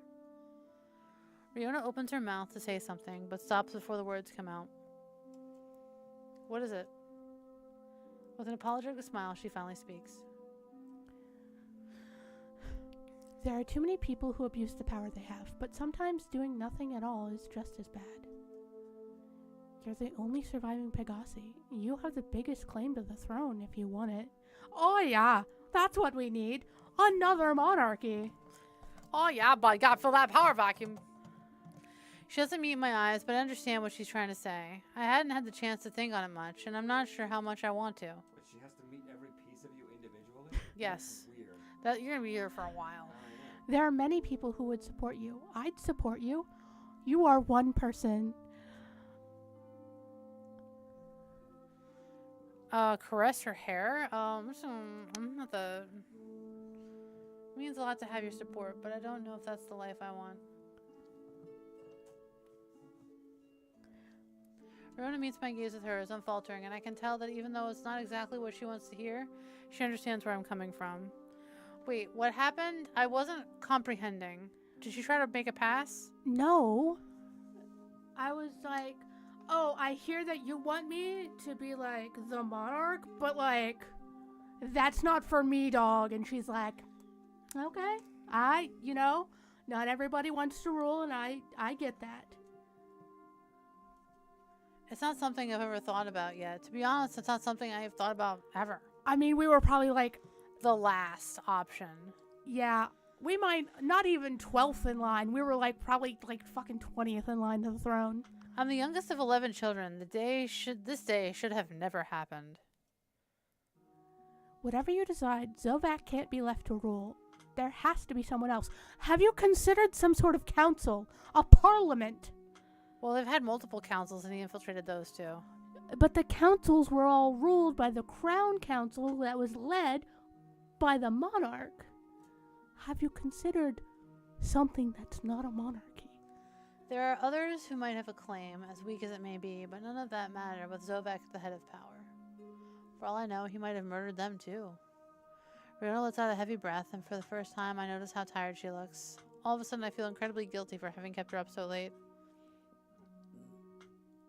It's late, and we both need to get some rest. I'll see you again when you come back for your scans. I'm sure that tomorrow there will be a lot we all need to discuss. I stand and straighten myself up, wishing Riona a good night before leaving the infirmary, looking forward to finding a moment of peace alone in my room.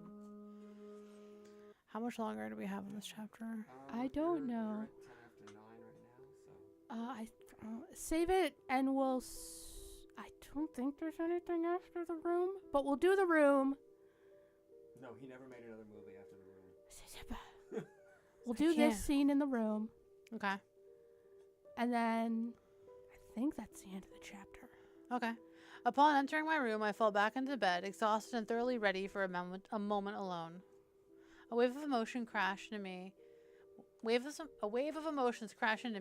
and it doesn't take long before the tears fall thick and fast over my cheeks, warm and relentless. I curl in on myself, sobbing until my tears run dry and exhaustion leaves me on the brink of sleep.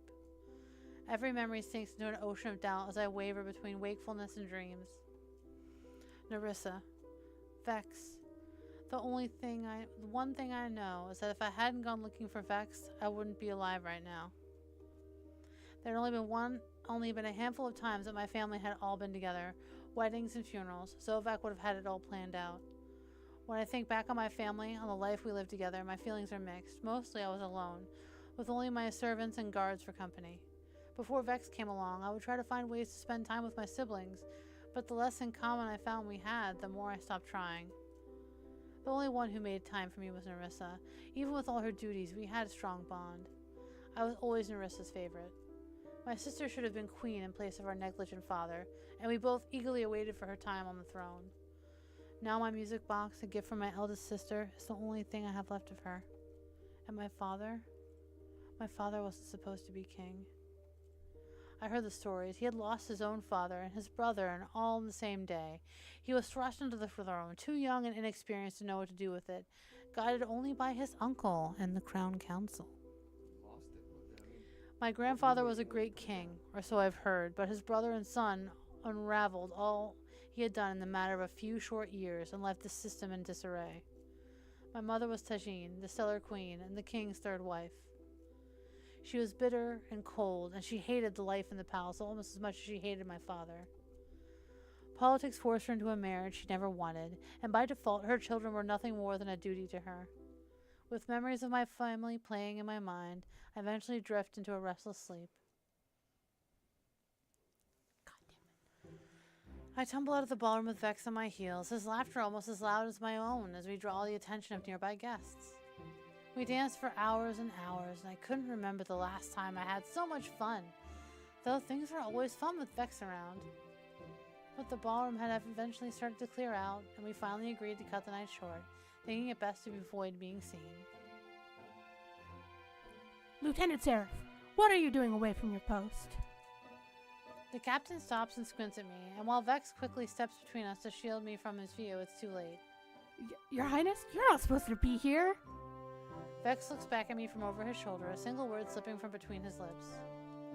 Run. I don't have to be told twice. Turning on my heel, I bolt down the corridor, pushing through the crowd of confused and horrified guests, who thankfully thin out as I reach the end of the hall, deciding which way to turn. This way. A hand grabs mine, and the bubble of laughter escapes me as Vex pulls me down the hall to the left, our feet pounding the carpeted floor as these shouts erupt from behind us. We turn another corner, then one more, until Vex stops in front of a large tapestry, pulls it aside, and pushes me into the hidden passageway beneath it. I lean back against the wall, breathing hard. Vex knows the secrets of this place almost as well as I do, and tonight I couldn't be more glad for it. Vex, I think we lost. Ah!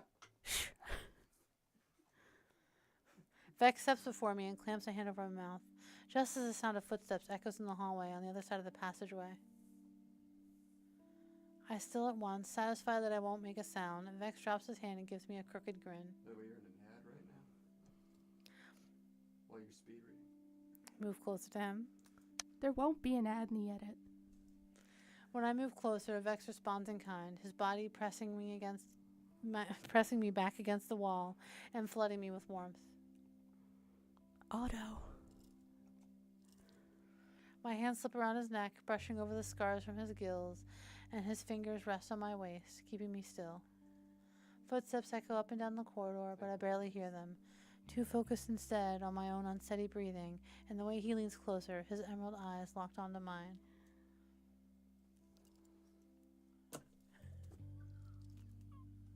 Are you mine, Your Highness? Otome at clock attack helicopter.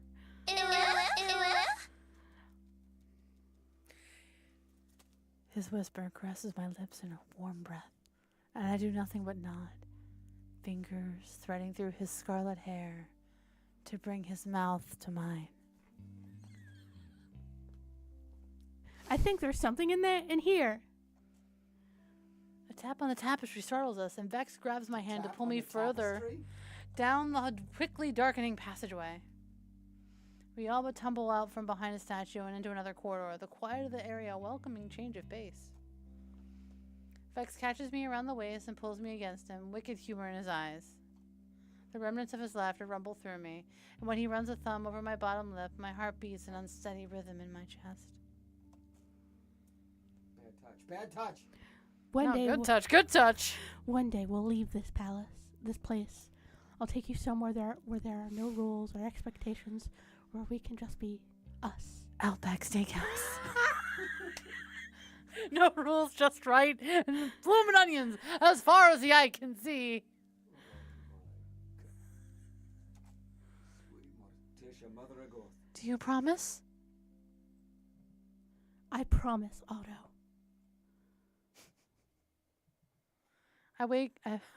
With a start, I wake, bolting upright in bed and blinking against the harsh sun shining through the window. A rhythmic knock on my door drags me back to the present, the rush of memory that had just come to me steadily fading as I get up and make my way to the door, smoothing down my wrinkled outfit.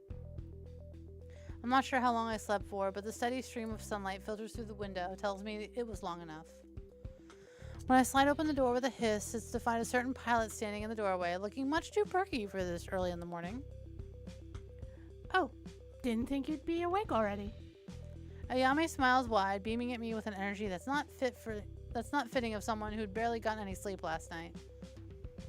I bid you good morning, Your Highness.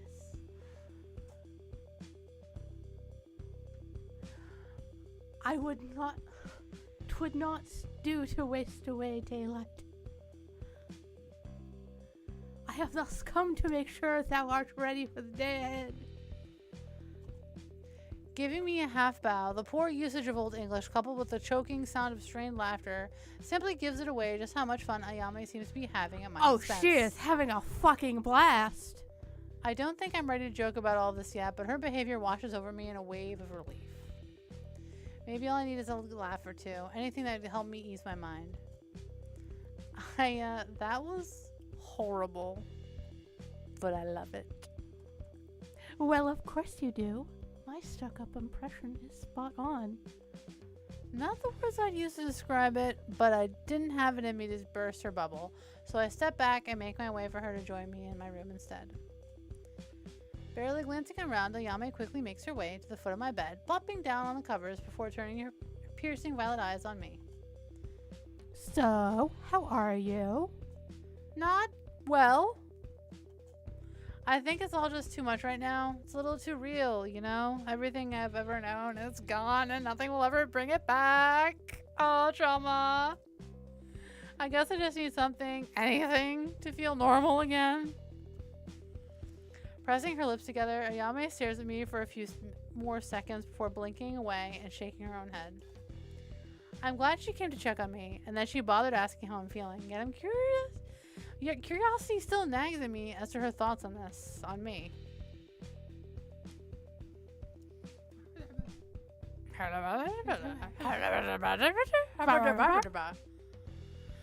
There's no other way to put it, and I don't think I can beat around the bush with this one. I beat around her bush.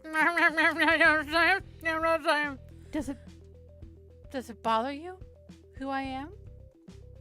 Not really, no. I mean, it was a shock when I found out you were actually some big shot noble. Yeah, but by then the damage was already done. Not sure how much of a big shot I am, but what damage? She shrugs, making a face that makes it impossible to say she regrets anything she might have done prior to finding that out. I like her already. It doesn't matter to me who your folks are or anything of the sort. I wouldn't be able to express the relief I feel at her words if I tried my best. The idea of the crew pushing me away because of my family terrifies me. They're the only people I've known around me right now, and despite the short time we've known each other, I've come to rely on them. Maybe I shouldn't, but it's true. I've noticed a slight change in her stance, how she came around to check up on me this early in the day, but I'll take it over to being ignored. I give Aya a smile in return, and she beams right back at me with an intensity that makes me think she wants to squash my worries with the brightest of smiles. And her boobs. Yes, perky boobs.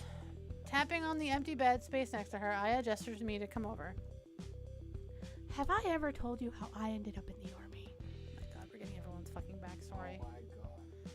I'm aware Calderon and her had served together, but while I can clearly see why the captain would choose to follow a military career, it's quite hard to picture Ayame waking up one day and enlisting.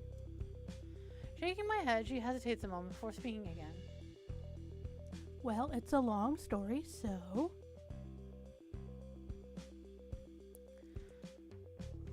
I'm listening. I want to hear it. I lean back against the wall, sitting on my bed, as ready as myself to listen to her story. I was born on Catalpa. It wasn't in its best state by then already, with all the chaos caused by the most recent experiments, but it was home. I'll admit I'm not very well versed on the political nuances of how the Catalfans tried to escape the impending doom of our home, but I know the others were dicks about it. The Talari all but kicked us out of their doorstep, but we were never really close, so I don't know what they thought was going on. I wasn't even 10 years old at the time, and hardly anybody talks about that now. Aya pauses, her throat bobbing up and down as she closes her eyes for a moment. I don't interrupt her, respecting her pace at telling me her story.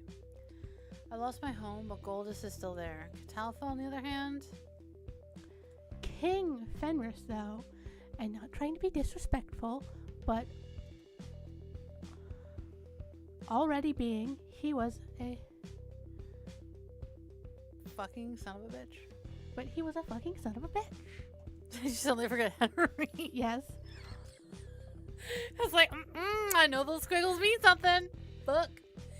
When Aya speaks again, it's with eyes burning with anger and frustration, venom in her voice when she says the king's, my father's, name. Do you know what he said when my people asked for shelter? That we could work for it. Which is fair, only in the mines, the same shithole they threw criminals and whoever else they didn't like in. The same place that led our home to ruin.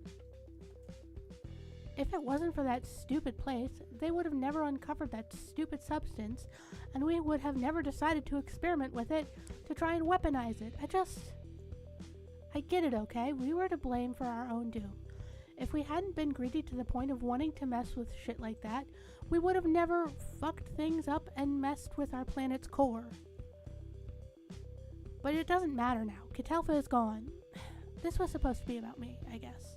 I shouldn't have started calling your father names. I didn't know him like you did, or something.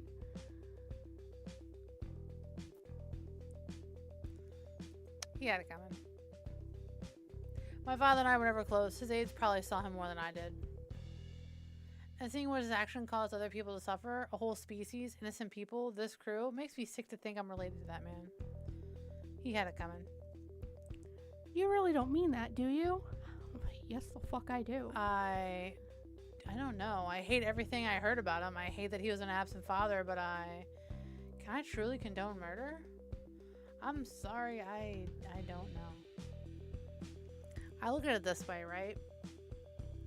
When there's a dog that has rabies, when there's an animal that's gone mad and is a danger to society, do you fucking put it through therapy or do you put it down because it's a dangerous creature?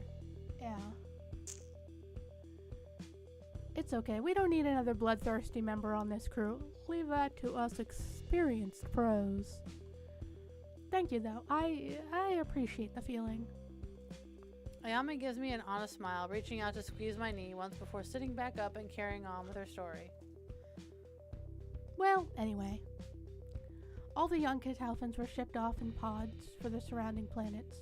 Despite of the lack of open doors for us, we have always been adaptable.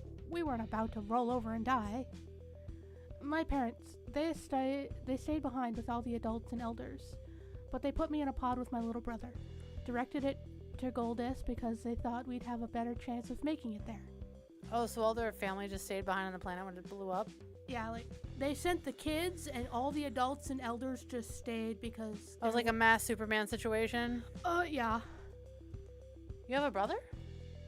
It's only after the words leave my mouth and her face twists into a sad frown that I realize how stupid my question was.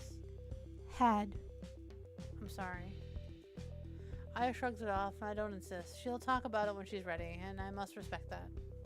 He was little when this happened, so he didn't really understand what had happened when we made it to Goldus. But we were alone in some back alley from the Bronze District, and there was no one else to look out for us. I had to take that on myself, taking care of me, my little brother, making sure we had food to eat, shelter to sleep. We couldn't just waltz into a foster home, and nobody would even spare us a glance in the streets. People in Bronze are poor, jobs are scarce, and you gotta make do with what you have. I ended up doing what most street kids there did, stealing food, clothes, toys, money, books. I tried to get anything I could for my little brother.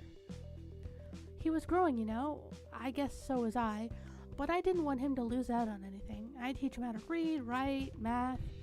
I tried to give him a chance to be someone while depriving myself of all of it. I had no home anymore. He was my home. He was the only thing that kept me going.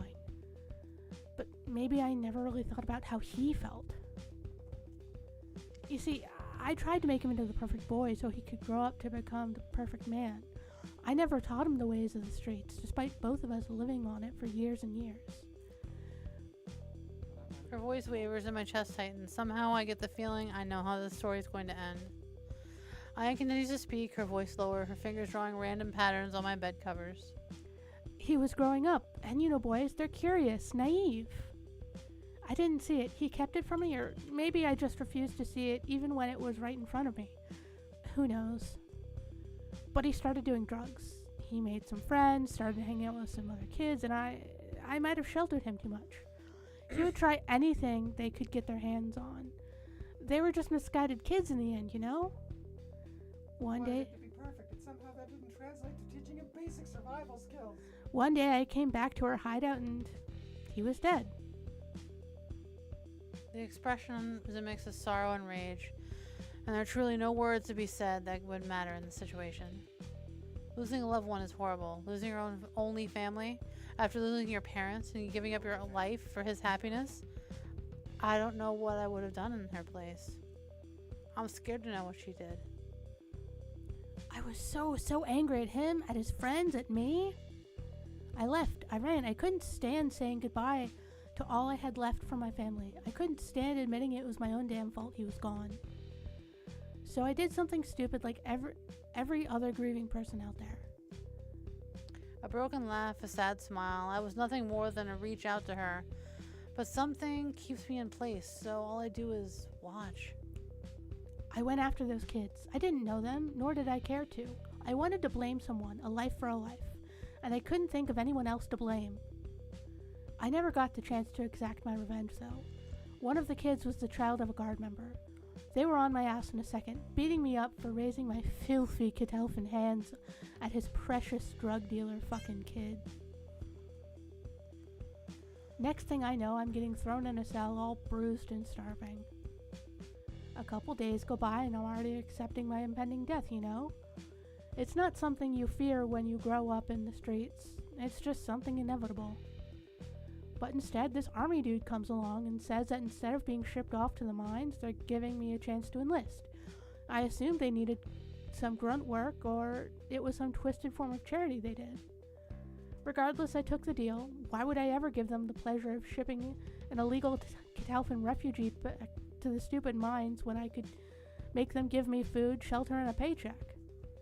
Besides, I didn't really have anything else to do. As if it was practiced, Aya bounced off the sad aura she had until just a moment ago, moving on like it was nothing, and for some reason I don't trust the easy smile on her face. It worries me, in fact. Just how often does Aya have to act like everything is fine on the surface? All those years of fending for her brother, suppressing her own feelings, that's not something that just fades away. It was easy enough, the cadet academy. I wasn't the best in academics, but man did I kick ass in piloting classes or what. Once I graduated, they shipped me off to the Bronze District, and I ended up in dear old Captain's squad. I might have made him suffer a bit with my antics, but I respected the man. He was a decent guy, chose to be in Bronze because he wanted to help others and all that, so I had his back.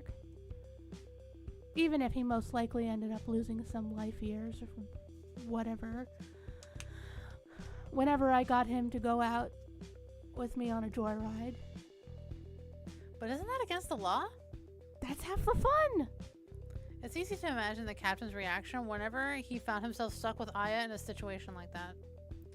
It's even easier to imagine Aya's reaction to that. As for me, I'm just glad they're still alive after that. His stuck-up and responsible behavior even rubbed off on me because when they fucked him over, I was able to control my urge for revenge and managed to help him out. And here we are today. Zovak never did anything to me directly, but I can never forgive him for going for Calderon. I guess it's an army thing? I'll stand by my commander for as long as I'm alive. To be fair, I'm not sure Zovak could have done anything. I'm like, the only person that she has left is Calderon, and you already set him up for execution. She busted him out, so. She's like, I ain't got shit left except this motherfucker right here, and you have fucked with my motherfucker. Thank you for the follow, Ishberry. Hope you're doing well. Not gonna lie, the lament configuration might have scared the poop out of me a little. Wasn't expecting that.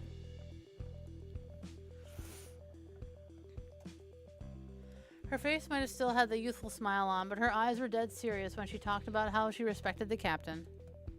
She didn't even seem to realize that she called him commander, but unlike Damon, she didn't seem to use that term to mock him. Anyway, enough about me. I just wanted you to know that you're not alone here. We may be just a bunch of weird misfits with an arguable set of morals, but we've got each other's back.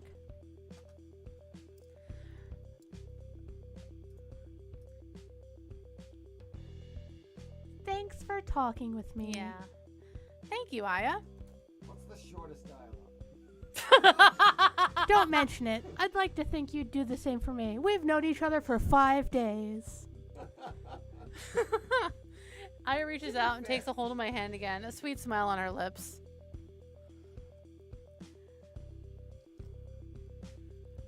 I'm ridiculously glad that despite last night, despite who I am, Aya still has been kind enough to come here before getting started on her day just to check on me. I don't reply, but I squeeze her hand gently, and her smile broadens even more. Words sometimes take away from what you're truly feeling. I can only hope she understands how much this means to me, and that I would absolutely do the same for her if she ever needs me to. Sorry I had to take time off your day for this.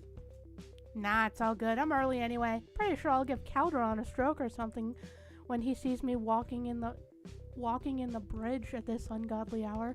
If I went any earlier, he'd probably drop dead, and I don't really want to be haunted by his nagging ghost for the rest of my life, you know? She glares at the sunlight streaming from the window next to us, and I wonder what she was even considered as an acceptable hour to wake up. I wouldn't surprise me if she saw somewhere around noon. Sounds correct to me. Better go now, though. I can already feel that this will be one hell of a day. Aya stands up from my bed, quickly making her way to the door. Looking forward to our next one-on-one time, Otto. Throw me a final wink. She leaves my room. Her footsteps echoing on the corridor just outside. Becomes Swedish. Yeah. Specifically the Swedish chef. I feel lighter after talking with her, and determined. Stifling a yawn, I get up and head outside as well. Okay, now we can end. Okay. After speaking with Aya, I find myself wondering what the rest of the crew thinks about all this. Okay, now we can save. Oh my god. Because I know there's one more conversation, if not two. Okay. Alright. Go to Okay. page 2. Huh? Page 2. You can save on page 2. Well, I already saved right here. Oh. Nerd. God, this is so long ago that they haven't started putting memes in the save file names. What? No, Or- like or E3, play- Demon. Then you get to like episode 7 and it's like, this ain't a scene, it's a goddamn arms race. Alright. So, We have gone over by half an hour. that's not our worst. Yeah. I'm exhausted. The lumps are now swollen. Like, I used to have lumps in my throat, much like Otto did throughout this entire fucking episode tonight. But now it's just kind of closing up because I've been talking for like 3.5 hours straight. And Megan is being assaulted by a fucking Tyrannosaurus Rex. With no legs.